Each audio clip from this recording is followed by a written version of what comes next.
ਸਾਹਿਬ ਗੁਣੀ ਨਿਦਾਨਾ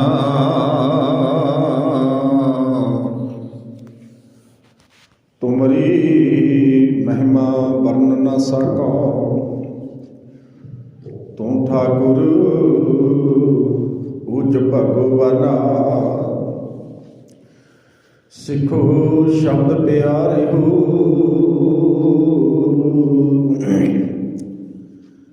जन्म मरण की टेक।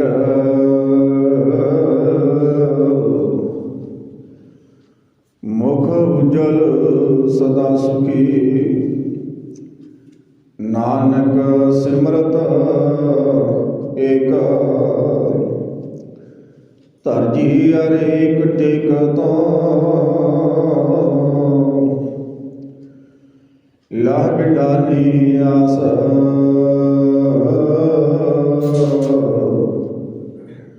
नानक नाम ध्याईऐ कारज आवै रास। ज्यों बुलावै त्यों बोलां स्वामी। कुदरत कवन हमारी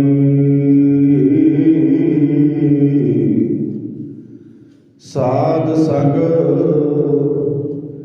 नानक जस गायो। जो प्रभ की अत प्यारी तो मेरो मेरा पर्वत है स्वामी। ओट गही मैं तेरी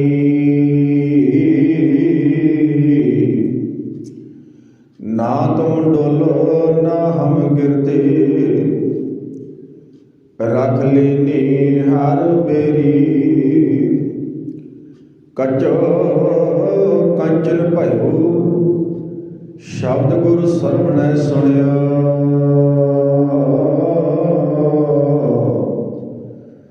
बिखते अमृत होया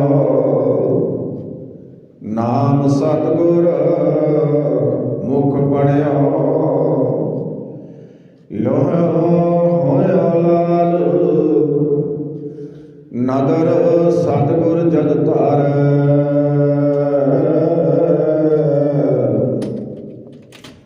पहाड़ मानक कर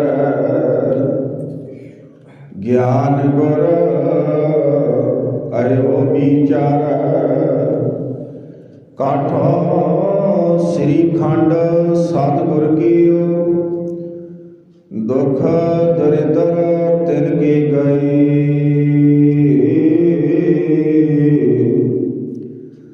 सतगुर चरण जिन परसिया से पास प्रेत सुर नर पाए। काठों श्री खंड सतगुर कीओ। दुख दरिद्र तिनके गए।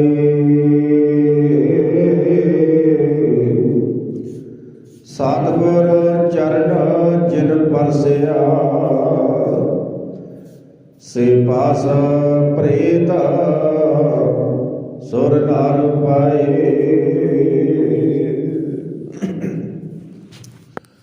धन धन शब्द गुरु श्री गुरु ग्रंथ साहिब जी महाराज तिन्हां दी पावन पवित्र मुबारक गोद विच जुड़ बैठे अति सत्कारयोग सत संगी जनों। आप जी अमृत वेले तो लैके सतगुरु जी के दरबार की हाज़री भर रहे हो। बहुत ही प्यार सत्कार के नाल आप जियां ने सत्कारयोग बाबा जी के पासों अमृत वेले दीयां पंजां बाणियां दे नितनेम श्रवण कीते हैं। सो आओ रोजाना की तरह गुरबाणी विचार और इतिहास के विचार को आरंभ करने तो पहला सारे सत संगी जन करो कृपा कोई भी रसना गुर फतेह तो बाझी ना रहे। इक्के बार कहने ते असीस बख्श करो गज के बुलाओ फतेह। आखो जी वाहिगुरू जी का खालसा वाहिगुरू जी की फतेह। आप जी अमृत वेले तो लैके गुरु दरबार की हाज़री भर रहे हो। आपने बैठ के गुरबाणी ਦੀਆਂ ਵਿਚਾਰਾਂ ਗੁਰ ਇਤਿਹਾਸ ਦੀਆਂ ਵਿਚਾਰਾਂ ਦੇ ਨਾਲ ਜੁੜਨਾ ਹੈ। ਅੱਜ ਦਾ ਜੋ ਦਿਨ ਹੈ 22 फरवरी ਸਾਕਾ ਨਨਕਾਣਾ ਸਾਹਿਬ, ਉਹਦੇ ਇਤਿਹਾਸ ਦੇ ਬਾਰੇ ਆਪਾਂ ਵਿਚਾਰ ਕਰਾਂਗੇ। ਥੋੜ੍ਹਾ ਜਿਹਾ ਆਪਾਂ ਪਿਛੋਕੜ ਦੇ ਵਿੱਚੋਂ ਜਿੱਥੋਂ ਇਹ ਘਟਨਾਵਾਂ ਵਾਪਰੀਆਂ ਨਾ ਉੱਥੋਂ ਲੈ ਕੇ ਸ਼ੁਰੂ ਹੁੰਦੀਆਂ ਨੇ, ਥੋੜ੍ਹਾ ਜਿਹਾ ਪਿਛੋਕੜ ਤੋਂ ਲੈ ਕੇ ਆਪਾਂ ਡਿਟੇਲ ਦੇ ਨਾਲ ਥੋੜ੍ਹਾ ਜਿਹਾ ਜਿਤਨਾ ਵੀ ਆਪਾਂ ਨੂੰ ਗੁਰੂ ਸਾਹਿਬ ਕਿਰਪਾ ਕਰਨਗੇ ਉਸ ਹਿਸਾਬ ਦੇ ਨਾਲ ਆਪਾਂ ਇਤਿਹਾਸ ਦੀ ਵਿਚਾਰ ਤੁਹਾਡੇ ਨਾਲ ਸਾਂਝੀ ਕਰਨੀ ਹੈ। ਕਿ ਗੁਰੂ ਪਿਆਰਿਓ, ਵੈਸੇ ਤਾਂ ਸਾਡੀ ਅਰਦਾਸ ਦਾ ਇੱਕ ਅਸੀਂ ਪਹਿਰਾ ਪੜ੍ਹਦੇ ਹਾਂ, ਜਿਨ੍ਹਾਂ ਸਿੰਘਾਂ ਸਿੰਘਣੀਆਂ ਨੇ ਧਰਮ ਹੇਤ ਸੀਸ ਦਿੱਤੇ, ਬੰਦ ਕਟਵਾਏ, ਗੁਰਦੁਆਰਿਆਂ ਦੀ ਸੇਵਾ ਲਈ ਕੁਰਬਾਨੀਆਂ ਕੀਤੀਆਂ, ਧਰਮ ਨਹੀਂ ਹਾਰਿਆ, ਤਿੰਨਾਂ ਦੀ ਕਮਾਈ ਦਾ ਧਿਆਨ ਧਰ ਕੇ ਬੋਲੋ ਜੀ ਵਾਹਿਗੁਰੂ, ਕਹਿੰਦੇ ਨਾ। ਅੱਜ ਆਪਾਂ ਉਹਨਾਂ ਦੀ ਦਾਸਤਾਨ ਤੁਹਾਡੇ ਨਾਲ ਸਾਂਝੀ ਕਰਨੀ ਹੈ ਕਿ ਜਦੋਂ ਧੰਨ ਗੁਰੂ ਗੋਬਿੰਦ ਸਿੰਘ ਪਿਤਾ ਮਹਾਰਾਜ 1708 ਦੇ ਵਿੱਚ ਪਾਤਸ਼ਾਹ ਜੀ ਜੋਤੀ ਜੋਤ ਸਮਾ ਕੇ ਸੱਚਖੰਡ ਨੂੰ ਚਲੇ ਗਏ।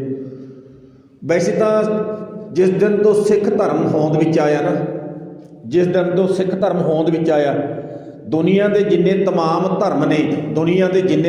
ਧਰਮ ਨੇ ਸਾਰੇ ਰਾਜਨੀਤੀ ਦੀ ਛਤਰ ਛਾਇਆ ਹੇਠ ਪਲੇ ਹੈ ਸਾਰੇ, ਪਰ ਕੇਵਲ ਤੇ ਕੇਵਲ ਇੱਕ ਸਿੱਖ ਧਰਮ ਹੈ ਜਿਹੜਾ ਕਿਸੇ ਰਾਜਨੀਤੀ ਦੀ ਛਤਰ ਛਾਇਆ ਹੇਠ ਨਹੀਂ ਪਲਿਆ, ਜਿਹੜਾ ਅਕਾਲ ਪੁਰਖ ਵਾਹਿਗੁਰੂ ਪਰਮੇਸ਼ਰ ਦੀ ਛਤਰ ਛਾਇਆ ਹੇਠ ਵਧਿਆ, ਫੁੱਲਿਆ ਔਰ ਪਲਿਆ ਹੈ ਗੁਰੂ ਸਾਹਿਬ ਦੀ ਕਿਰਪਾ ਦਾ ਸਦਕਾ।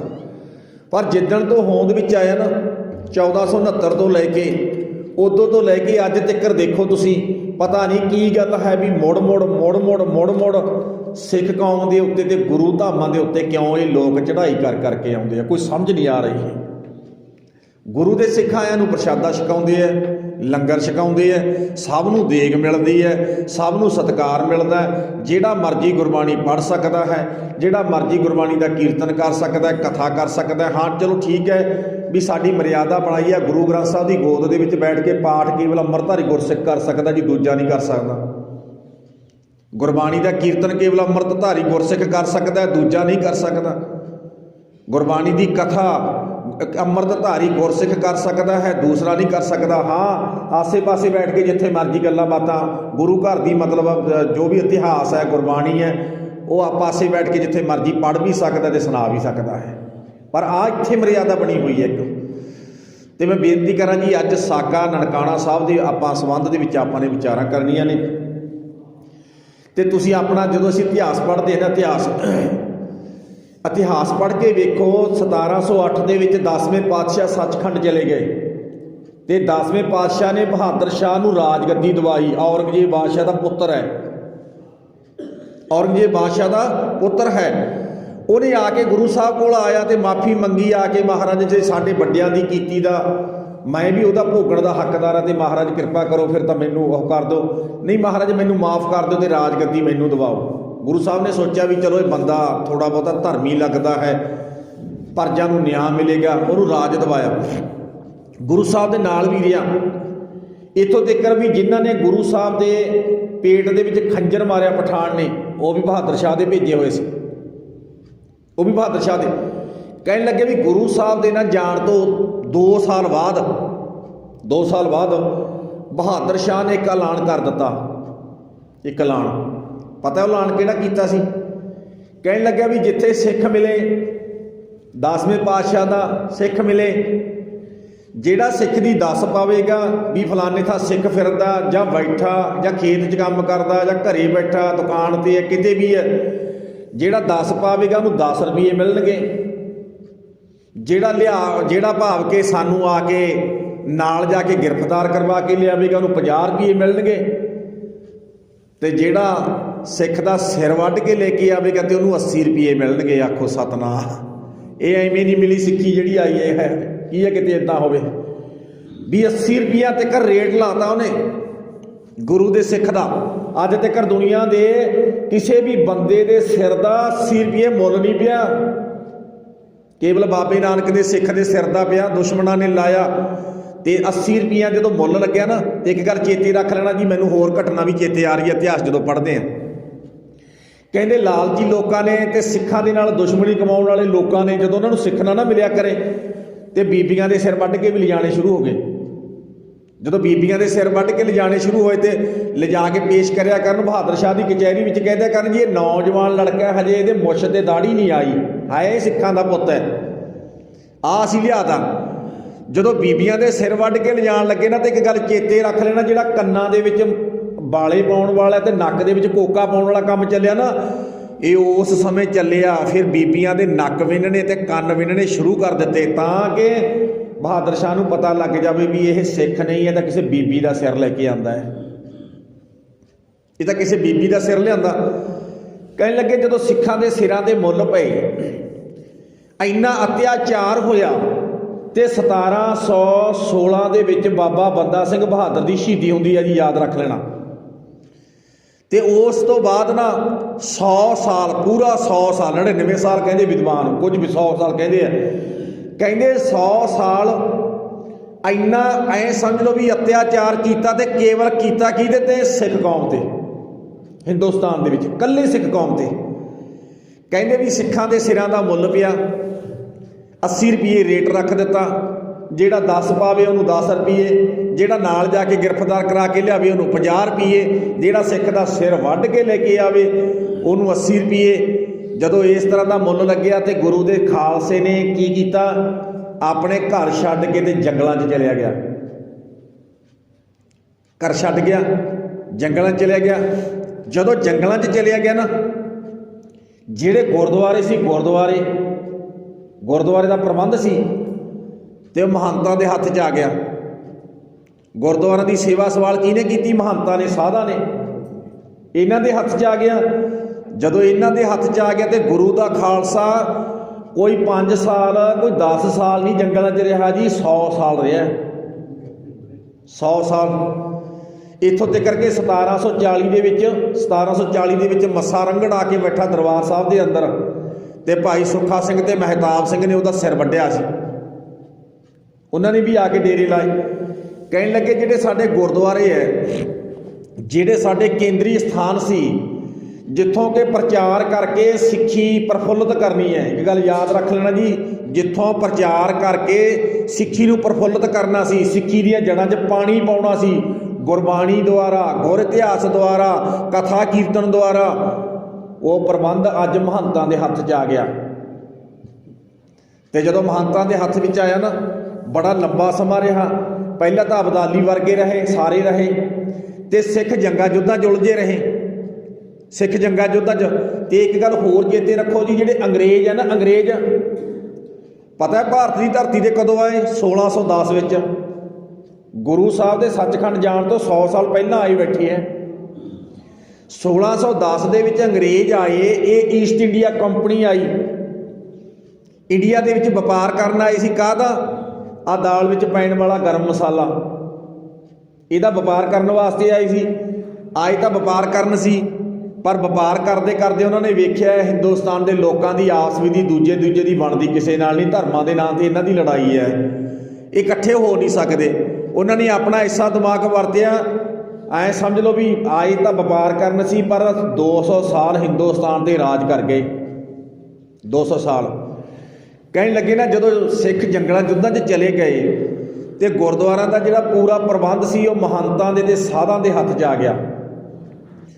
ਜਦੋਂ ਇਹਨਾਂ ਦੇ ਹੱਥ ਵਿੱਚ ਆਇਆ ਨਾ, ਫਿਰ ਐਂ ਸਮਝ ਲਓ ਵੀ ਇਹਨਾਂ ਨੇ ਤਾਂ ਆਪਣੀ ਮਰਜ਼ੀ ਪਗਾਉਣੀ ਸੀ, ਮਰਜ਼ੀ। ਪਰ ਇੱਕ ਗੱਲ ਹੋਰ ਵੀ ਮੈਂ ਬੇਨਤੀ ਕਰਾਂ ਵੀ ਜਦੋਂ ਮਿਸਲਾਂ ਦਾ ਰਾਜ ਆਇਆ ਨਾ, ਮਿਸਲਾਂ ਦਾ ਰਾਜ ਆਇਆ, ਜਿਹਦੇ ਵਿੱਚ ਸ਼ੇਰੇ ਪੰਜਾਬ ਮਹਾਰਾਜਾ ਰਣਜੀਤ ਸਿੰਘ ਆਏ। ਤੇ ਮਹਾਰਾਜਾ ਰਣਜੀਤ ਸਿੰਘ ਜਦੋਂ ਆਏ ਨਾ, ਲੰਬਾ ਸਮਾਂ ਤੁਹਾਨੂੰ ਪਤਾ ਵੀ ਗੁਰਦੁਆਰੇ ਹੁਣ ਇਹਨਾਂ ਦੇ ਹੱਥ ਵਿੱਚ ਨੇ। ਤੇ ਮਹਾਰਾਜਾ ਰਣਜੀਤ ਸਿੰਘ ਗੁਰਦੁਆਰਾ ਸਾਹਿਬ ਦੇ ਵਿੱਚ ਜਾਂਦਾ ਤੇ ਮਹੰਤਾਂ ਨੂੰ ਪੁੱਛਦਾ, ਜੀ ਦੱਸੋ ਤੁਹਾਨੂੰ ਕਿਹੜੀ ਚੀਜ਼ ਦੀ ਘਾਟ ਹੈ ਗੁਰਦੁਆਰਾ ਸਾਹਿਬ ਦੇ ਵਿੱਚ, ਮੈਂ ਪੂਰੀ ਕਰ ਦਿਆਂ, ਮੈਂ ਅੱਜ ਸਮੇਂ ਦਾ ਬਾਦਸ਼ਾਹ ਹੈ, ਤੁਸੀਂ ਦੱਸੋ ਕਿਹੜੀ ਚੀਜ਼ ਦੀ ਘਾਟ ਹੈ। ਕਹਿਣ ਲੱਗੇ ਜਦੋਂ ਇਦਾਂ ਦੀ ਗੱਲ ਹੋਈ ਨਾ, ਤੇ ਮਹਾਰਾਜਾ ਰਣਜੀਤ ਸਿੰਘ ਨੂੰ ਕਹਿੰਦੇ, ਜੀ ਤੁਹਾਨੂੰ ਪਤਾ ਹੀ ਹੈਗਾ ਵੀ ਇੱਥੇ ਫਿਰ ਤੁਹਾਨੂੰ ਪਤਾ ਵੀ ਲੰਗਰ ਪ੍ਰਸ਼ਾਦੇ ਦਾ ਪ੍ਰਬੰਧ ਚਲਾਉਣ ਵਾਸਤੇ ਮਾਇਆ ਦੀ ਲੋੜ ਹੈ, ਪੈਸੇ ਦੀ ਲੋੜ ਹੈ। ਗੁਰੂ ਦਾ ਖਾਲਸਾ ਤਾਂ ਆਉਂਦਾ ਕੋਈ ਨਹੀਂ ਗੁਰਦੁਆਰਾ ਸਾਹਿਬ, ਉਹ ਤਾਂ ਜੰਗਲਾਂ 'ਚ ਰਹਿੰਦਾ ਹੈ, ਉਹ ਤਾਂ ਘਰ ਘਾਟ ਛੱਡ ਗਿਆ ਹੈ। ਇਹਦਾ ਪ੍ਰਬੰਧ ਚਲਾਉਣ ਵਾਸਤੇ ਮਾਇਆ ਦੀ ਲੋੜ ਹੈ, ਪੈਸੇ ਦੀ ਲੋੜ ਹੈ। ਤੇ ਕਹਿਣ ਲੱਗੇ ਸ਼ੇਰੇ ਪੰਜਾਬ ਮਹਾਰਾਜਾ ਰਣਜੀਤ ਸਿੰਘ ਨੇ, ਤੇ ਆਪ ਜੀ ਨੂੰ ਪਤਾ ਹੋਵੇ ਗੁਰਦੁਆਰੇ ਦੇ ਨਾਂ ਜ਼ਮੀਨਾਂ ਲਵਾਈਆਂ, ਜੰਗੀਰਾਂ ਲਵਾਈਆਂ, ਜੰਗੀਰਾਂ। ਤੇ ਜੰਗੀਰ ਵੀ ਘੱਟ ਨਹੀਂ, ਜਗੀਰਾਂ ਵੀ ਘੱਟ ਨਹੀਂ। ਇੱਕ ਗੱਲ ਹੋਰ ਚੇਤੇ ਰੱਖ ਲੈਣਾ ਜੀ, ਜਿੰਨੇ 9ਵੇਂ ਪਾਤਸ਼ਾਹ ਦੇ ਗੁਰਦੁਆਰੇ ਆ ਟੋਟਲ ਨਾਲ ਜ਼ਮੀਨਾਂ ਨੇ, ਥੋੜੀਆਂ ਨਹੀਂ, ਬਹੁਤ ਜ਼ਿਆਦਾ। ਜਿਵੇਂ ਆਪਣੇ ਲਾਗੇ ਇੱਕ ਗੁਰਦੁਆਰਾ ਸਾਹਿਬ ਹੈ, 160 ਕਿੱਲਾ ਜ਼ਮੀਨ ਹੈ ਗੁਰਦੁਆਰਾ ਸਾਹਿਬ ਦੇ ਨਾਂ, ਅਤੇ ਮਹਾਰਾਜਾ ਰਣਜੀਤ ਸਿੰਘ ਦੀ ਲਵਾਈ ਹੋਈ ਹੈ। ਕਹਿਣ ਲੱਗੇ ਜਦੋਂ ਜਗੀਰਾਂ ਲਵਾ ਦਿੱਤੀਆਂ ਨਾਂ ਦੇ ਉੱਤੇ, ਗੁਰਦੁਆਰਿਆਂ ਦੇ ਨਾਂ, ਅਤੇ ਮਹੰਤ ਕਾਬਜ ਨੇ ਗੁਰਦੁਆਰਿਆਂ 'ਤੇ, ਅਤੇ ਮਹੰਤ ਉਹ ਇੱਕ ਰੱਬ ਦਾ ਪਿਆਰਾ ਉਹ ਵਿਦਵਾਨ ਲਿਖਦਾ ਹੈ, ਕਹਿਣ ਲੱਗਿਆ ਇਹ ਇਕੱਲੇ ਨਹੀਂ ਆਏ ਵੀ ਗੁਰਦੁਆਰੇ 'ਚ ਇਕੱਲੇ ਆਏ। ਕਹਿਣ ਲੱਗਿਆ ਵੀ ਜਿੰਨਾ ਸਿੱਖੀ ਤੋਂ ਵਿਰੁੱਧ, ਸਿੱਖੀ ਦੀ ਮਰਿਆਦਾ ਤੋਂ ਵਿਰੁੱਧ ਕੂੜ ਕਵਾੜ ਸੀ, ਉਹ ਵੀ ਸਾਰਾ ਗੁਰਦੁਆਰੇ ਦੇ ਵਿੱਚ ਲਿਆ ਕੇ ਅਗਲਿਆਂ ਨੇ 100 ਸਾਲ ਦੇ ਵਿੱਚ ਡੇਰੇ ਲਾਤੇ ਉਹਦੇ ਵੀ। ਜਿਹੜੀ ਗੁਰੂ ਦੀ ਮਰਿਆਦਾ ਸੀ ਉਹ ਪਾਸੇ ਕਰ ਦਿੱਤੀ, ਉਹ ਤਾਂ ਐਂ ਸਮਝ ਲਓ ਪੈਰਾਂ ਥੱਲੇ ਲਤਾੜਦੀ ਇਹਨਾਂ ਨੇ। ਪਰ ਜਿਹੜੀ ਆਪਣੀ ਮਰਿਆਦਾ ਸੀ, ਆਪਣੀ ਮਰਿਆਦਾ ਸੀ ਮੰਦਰਾਂ ਵਾਲੀ ਮਰਿਆਦਾ, ਉਹ ਗੁਰਦੁਆਰਿਆਂ ਦੇ ਵਿੱਚ ਲਿਆ ਕੇ ਸਥਾਪਨ ਕਰਤੀ। ਆਖੋ ਸਤਨਾਮ। ਉਹ ਸਾਰੀ ਲਿਆ ਕੇ ਮਰਿਆਦਾ। ਮੈਂ ਬੇਨਤੀ ਕਰਾਂ ਨਾ, ਆ ਜਿਹੜੀ ਆਰਤੀ ਹੁੰਦੀ ਹੈ ਨਾ, ਬਾਬੇ ਨੇ ਤਾਂ ਜਾ ਕੇ ਜਗਨਨਾਥਪੁਰੀ ਦੇ ਮੰਦਿਰ ਦੇ ਵਿੱਚ ਜਾ ਕੇ, ਤੇ ਗੁਰੂ ਸਾਹਿਬ ਨੇ ਉਹਨਾਂ ਪੁਜਾਰੀਆਂ ਨੂੰ ਕਿਹਾ, ਬ੍ਰਾਹਮਣਾਂ ਨੂੰ ਕਿਹਾ, ਇਹ ਕੀ ਕਰਨ ਲੱਗੇ ਹੋ, ਕੀ ਕਰਦੇ ਹੋ? ਕਹਿੰਦੇ ਬਾਬਾ ਆਰਤੀ ਕਰਦੇ ਆ। ਬਾਬਾ ਕਹਿਣ ਲੱਗਿਆ ਠੀਕ ਹੈ। ਤੇ ਬਾਬੇ ਨੂੰ ਕਹਿੰਦੇ ਤੂੰ ਸਾਡੇ ਨਾਲ ਆਰਤੀ ਸ਼ਾਮਿਲ ਹੋਵੇਂਗਾ, ਤੂੰ ਸਾਡੇ ਨਾਲ ਆਰਤੀ ਸ਼ਾਮਿਲ ਹੋਵੇਂਗਾ? ਬਾਬਾ ਕਹਿਣ ਲੱਗਿਆ ਮੈਨੂੰ ਸ਼ਾਮਿਲ ਹੋਣ ਦੀ ਲੋੜ ਹੀ ਨਹੀਂ, ਮੈਨੂੰ ਵੈਸੇ ਤਾਂ ਲੋੜ ਹੀ ਨਹੀਂ। ਕਿਉਂਕਿ ਆਰਤੀ ਹੋ ਰਹੀ ਹੈ, ਜਿਹੜੀ ਆਰਤੀ ਹੋ ਰਹੀ ਹੈ ਮੈਂ ਉਹਦੇ ਵਿੱਚ ਸ਼ਾਮਿਲ ਹੈ। ਤੇ ਗੁਰੂ ਨਾਨਕ ਪਾਤਸ਼ਾਹ ਨੂੰ ਕਹਿਣ ਲੱਗੇ ਨਹੀਂ ਜੀ ਅਸੀਂ ਆਰਤੀ ਉਤਾਰਨ ਲੱਗੇ ਤੇ ਸਾਡੀ ਆਰਤੀ ਸ਼ਾਮਿਲ ਹੋਏ। ਉਹਨਾਂ ਨੇ ਉੱਦਾਂ ਥਾਲ ਦੇ ਵਿੱਚ ਦੀਵੇ ਲਾਏ, ਦੀਵੇ ਲਾ ਕੇ ਤੁਹਾਨੂੰ ਪਤਾ ਜਗਨਨਾਥਪੁਰੀ ਦੇ ਮੰਦਿਰ ਦੇ ਵਿੱਚ ਉਹਨਾਂ ਨੇ ਆਰਤੀ ਉਤਾਰੀ। ਆਰਤੀ ਉਤਾਰ ਕੇ ਉਹ 5-7 ਮਿੰਟ ਉਹਨਾਂ ਨੇ ਕੀਤੀ। 5-7 ਮਿੰਟ ਕਰਨ ਤੋਂ ਬਾਅਦ ਤੇ ਜਦੋਂ ਆਰਤੀ ਸਮਾਪਤ ਹੋ ਗਈ ਤੇ ਗੁਰੂ ਨਾਨਕ ਪਾਤਸ਼ਾਹ ਨੂੰ ਕਹਿਣ ਲੱਗੇ ਜੀ ਤੁਸੀਂ ਸਾਡੀ ਆਰਤੀ 'ਚ ਕਿਉਂ ਨਹੀਂ ਸ਼ਾਮਿਲ ਹੋਏ? ਤੇ ਗੁਰੂ ਨਾਨਕ ਪਾਤਸ਼ਾਹ ਨੇ ਪਤਾ ਕੀ ਕਿਹਾ ਸੀ, ਜਦੋਂ ਤੁਸੀਂ ਮੇਰੀ ਆਰਤੀ ਸ਼ਾਮਿਲ ਨਹੀਂ ਹੁੰਦੇ ਮੈਂ ਤੁਹਾਡੇ ਵਾਲੀ 'ਚ ਕਿਉਂ ਹੋਵਾਂ, ਤੁਹਾਡੇ ਵਾਲੀ 'ਚ ਕਿਉਂ ਹੋਵਾਂ? ਕਿਉਂ? ਗੁਰੂ ਨਾਨਕ ਪਾਤਸ਼ਾਹ ਕਹਿਣ ਲੱਗੇ ਤੁਹਾਡੀ ਆਰਤੀ ਤਾਂ ਸਮਾਪਤ ਹੋ ਗਈ, ਤੇ ਜਿਹੜੀ ਮੇਰੀ ਆਰਤੀ ਹੈ ਤੁਹਾਨੂੰ ਪਤਾ ਉਹ ਰਹਿੰਦੀ ਦੁਨੀਆ ਤੱਕ ਸਮਾਪਤ ਨਹੀਂ ਹੋਵੇਗੀ। ਆਖੋ ਸਤਨਾਮ। ਆ ਸ਼ਬਦ ਪੜ੍ਹਦੇ ਜੀ ਰੋਜ਼ਾਨਾ, ਗਗਨ ਮੈਂ ਥਾਲ, ਸ਼ਾਮ ਨੂੰ ਪੜ੍ਹਿਆ ਜਾਂਦਾ ਹੈ 16 ਸਾਹਿਬ ਦੀ ਬਾਣੀ ਦਾ ਪਾਠ। ਤੇ ਗੁਰੂ ਨਾਨਕ ਪਾਤਸ਼ਾਹ ਨੇ ਨਾ ਜੀ ਬ੍ਰਾਹਮਣਾਂ ਦੇ ਨਾਲ ਵਿਚਾਰ ਕੀਤੀ ਬੈਠ ਕੇ, ਤੁਸੀਂ ਐਂ ਦੱਸੋ ਕਿਹਦੀ ਆਰਤੀ ਉਤਾਰ ਰਹੇ? ਕਹਿੰਦੇ ਜੀ ਭਗਵਾਨ ਦੀ, ਜਗਨਨਾਥਪੁਰੀ, ਜਗਨਨਾਥ ਦਾ ਜਗਤ ਦਾ ਮਾਲਕ, ਉਹਦੀ ਆਰਤੀ ਉਤਾਰਦੇ ਆ। ਗੁਰੂ ਜੀ ਕਹਿਣ ਲੱਗੇ ਠੀਕ ਹੈ, ਅੱਛਾ ਉਹਦੀ ਆਰਤੀ ਉਤਾਰਦੇ ਹੋ, ਪਰਮਾਤਮਾ ਕਿੱਡਾ ਕੁ ਵੱਡਾ ਹੈ, ਕਿੱਡਾ ਕੁ ਵੱਡਾ ਹੈ? ਕਹਿਣ ਲੱਗੇ ਜੀ ਪਰਮਾਤਮਾ ਬਾਰੇ ਤਾਂ ਦੱਸੇ ਨਹੀਂ ਜਾ ਸਕਦਾ ਕਿੱਡਾ ਕੁ ਵੱਡਾ ਹੈ। ਕਹਿੰਦੇ ਜੇ ਫਿਰ ਪਰਮਾਤਮਾ ਬਾਰੇ ਨਹੀਂ ਦੱਸ ਸਕਦੇ ਤੇ ਫਿਰ ਐਡੇ ਵੱਡੇ ਪਰਮਾਤਮਾ ਦੀ ਆ ਨਿੱਕੀ ਜੀ ਥਾਲੀ ਨਾਲ ਆਰਤੀ ਹੋ ਸਕਦੀ ਹੈ? 4 ਦੀਵੇ ਲਾ ਕੇ ਹੋ ਸਕਦੀ ਹੈ? ਕਹਿੰਦੇ ਜੀ ਨਹੀਂ ਹੋ ਸਕਦੀ। ਤੇ ਗੁਰੂ ਨਾਨਕ ਪਾਤਸ਼ਾਹ ਕਹਿਣ ਲੱਗੇ ਉਹ ਭੋਲਿਓ ਕਿਹੜੀ ਆਰਤੀ ਕਰਨ ਲੱਗੇ ਹੋ? ਜਿੱਡਾ ਵੱਡਾ ਪਰਮਾਤਮਾ ਹੈ ਉਹਦਾ ਥਾਲ ਵੀ ਓਡਾ ਵੱਡਾ ਹੀ ਹੈ। ਥਾਲ ਦੀ ਮਿਣਤੀ ਕਰ ਸਕਦੇ ਜੀ? ਗਗਨ ਆਕਾਸ਼ ਨੂੰ ਕਹਿੰਦੇ ਆ, ਆਕਾਸ਼ ਨੂੰ। ਬਾਬਾ ਕਹਿਣ ਲੱਗਿਆ ਆਹ ਦੇਖ ਲੈ ਪਰਮਾਤਮਾ ਦਾ ਥਾਲ ਦੇਖ ਲਓ ਕਿੱਡਾ ਵੱਡਾ, ਮਿਣਤੀ ਕਰ ਸਕਦੇ ਹੋ ਇਹਦੀ ਕਰ ਸਕਦੇ ਹੋ? ਗਗਨ ਮੈਂ ਥਾਲ, ਰਵਚੰਦ ਦੀਪਕ, ਰਵਚੰਦ ਸੂਰਜ ਤੇ ਚੰਦਰਮਾ। ਅੱਜ ਤੱਕ ਕੋਈ ਸੂਰਜ ਦਾ ਨਾਪ ਤੋਲ ਨਹੀਂ ਕਰ ਸਕਿਆ ਤੇ ਅੱਜ ਤੱਕ ਕੋਈ ਚੰਦਰਮਾ ਦਾ ਨਾਪ ਤੋਲ ਨਹੀਂ ਕਰ ਸਕਿਆ। ਬਾਬਾ ਕਹਿਣ ਲੱਗਿਆ 2 ਦੀਵੇ ਨੇ ਥਾਲ ਦੇ ਵਿੱਚ ਜੜੇ ਹੋਏ ਪਰਮਾਤਮਾ ਨੇ। ਜਿੱਡਾ ਵੱਡਾ ਪਰਮਾਤਮਾ ਓਡਾ ਵੱਡਾ ਥਾਲ, ਓਡੇ ਵੱਡੇ ਦੀਵੇ, ਇਹ ਬੁਝਦੇ ਨਹੀਂ। ਇੱਕ ਗੱਲ ਚੇਤੇ ਰੱਖ ਲੈਣਾ, ਸੂਰਜ ਛਿਪਦਾ ਨਹੀਂ। ਕੀ ਹੈ ਕਿਤੇ ਆਪਾਂ ਨੂੰ ਭੁਲੇਖਾ ਹੋਵੇ, ਆਪਾਂ ਕਹਿੰਦੇ ਨੇ ਇੰਡੀਆ ਵਾਲੇ ਸੂਰਜ ਛਿਪ ਗਿਆ, ਛਿਪਦਾ ਨਹੀਂ ਹੈ। ਧਰਤੀ ਸੂਰਜ ਦੇ ਦੁਆਲੇ ਚੱਕਰ ਘਟਦੀ ਹੈ 365 ਦਿਨਾਂ ਦੇ ਵਿੱਚ, ਤੁਹਾਨੂੰ ਪਤਾ ਵਿਗਿਆਨੀਆਂ ਨੇ ਨਾਪ ਲਿਆ। ਤੇ ਆਪਣੇ ਤਾਂ ਦਿਨ ਛਿਪ ਗਿਆ, ਅਮਰੀਕਾ ਕੈਨੇਡਾ 'ਚ ਦਿਨ ਚੜ੍ਹ ਜਾਂਦਾ ਹੈ। ਉਧਰਲੀ ਧਰਤੀ ਸੂਰਜ ਦੇ ਸਾਹਮਣੇ ਹੋ ਜਾਂਦੀ ਹੈ। ਜਿਹੜੀ ਧਰਤੀ ਸੂਰਜ ਦੇ ਉੱਤੇ ਸਾਹਮਣੇ ਹੁੰਦੀ ਹੈ, ਜਿੱਥੇ ਸੂਰਜ ਦੀਆਂ ਕਿਰਨਾਂ ਪੈਂਦੀਆਂ ਨੇ, ਉੱਥੇ ਐਂ ਸਮਝ ਲਓ ਵੀ ਦਿਨ ਚੜ੍ਹ ਗਿਆ। ਜਿਹੜਾ ਪਾਸਾ ਧਰਤੀ ਦਾ ਓਹਲੇ ਹੋ ਗਿਆ ਉੱਥੇ ਰਾਤ ਪੈ ਜਾਂਦੀ ਹੈ। ਸੂਰਜ ਛਿਪਿਆ ਨਹੀਂ ਹੈ ਕਦੇ। ਕੀ ਹੈ ਕਿਤੇ ਆਪਣੇ ਮਨ 'ਚ ਆਪਾਂ ਕਹਿ ਦਿੰਦੇ ਹਾਂ ਠੀਕ ਹੈ, ਆਪਣੀ ਗੱਲ ਜ਼ਬਾਨ 'ਤੇ ਚੜ੍ਹੀ ਹੋਈ ਹੈ ਸੂਰਜ ਛੁਪ ਗਿਆ, ਛੁਪਦਾ ਨਹੀਂ ਹੈ, ਇਹ ਤਾਂ ਚੜ੍ਹਿਆ ਹੈ। ਤੇ ਗੁਰੂ ਸਾਹਿਬ ਨੇ ਕਿਹਾ ਗਗਨ ਮੈਂ ਥਾਲ, ਰਵਚੰਦ ਦੀਪਕ ਬਣੇ, ਤਾਰਕਾ ਮੰਡਲ ਜਨਕ ਮੋਤੀ। ਤੁਸੀਂ ਆ ਥਾਲ ਦੇ ਵਿੱਚ ਕੀ 4 ਫੁੱਲ ਜੇ ਰੱਖਦੇ ਹੋ ਆਪਣੇ ਆਪ ਨੂੰ? ਸੁਗੰਧੀ ਵਾਸਤੇ ਰੱਖਦੇ ਨਾ। ਧੂਪ ਮਾਲੇ ਅੰਨ ਲੋ, ਪਵਨ ਚਵਰੋ ਕਰੇ। ਕਹਿਣ ਲੱਗੇ ਜਿਹੜੀ ਧੁੱਪ ਹੈ ਨਾ, ਧੁੱਪ ਇਹ ਐ ਸਮਝ ਲਾ ਵੀ ਪਰਮਾਤਮਾ ਦੀ ਲਾਈ ਹੋਈ ਸੁਗੰਧੀ ਹੈ, ਖੁਸ਼ਬੂ ਆ ਰਹੀ ਹੈ। ਤੇ ਜਿਹੜੀ ਪਵਨ ਹਵਾ, ਪਵਨ ਚਵਰੋ ਕਰੇ, ਤੇ ਪਵਨ ਚੌਰ ਕਰ ਰਹੀ ਹੈ। ਪਵਨ ਚੌਰ ਕਰ ਰਹੀ ਹੈ।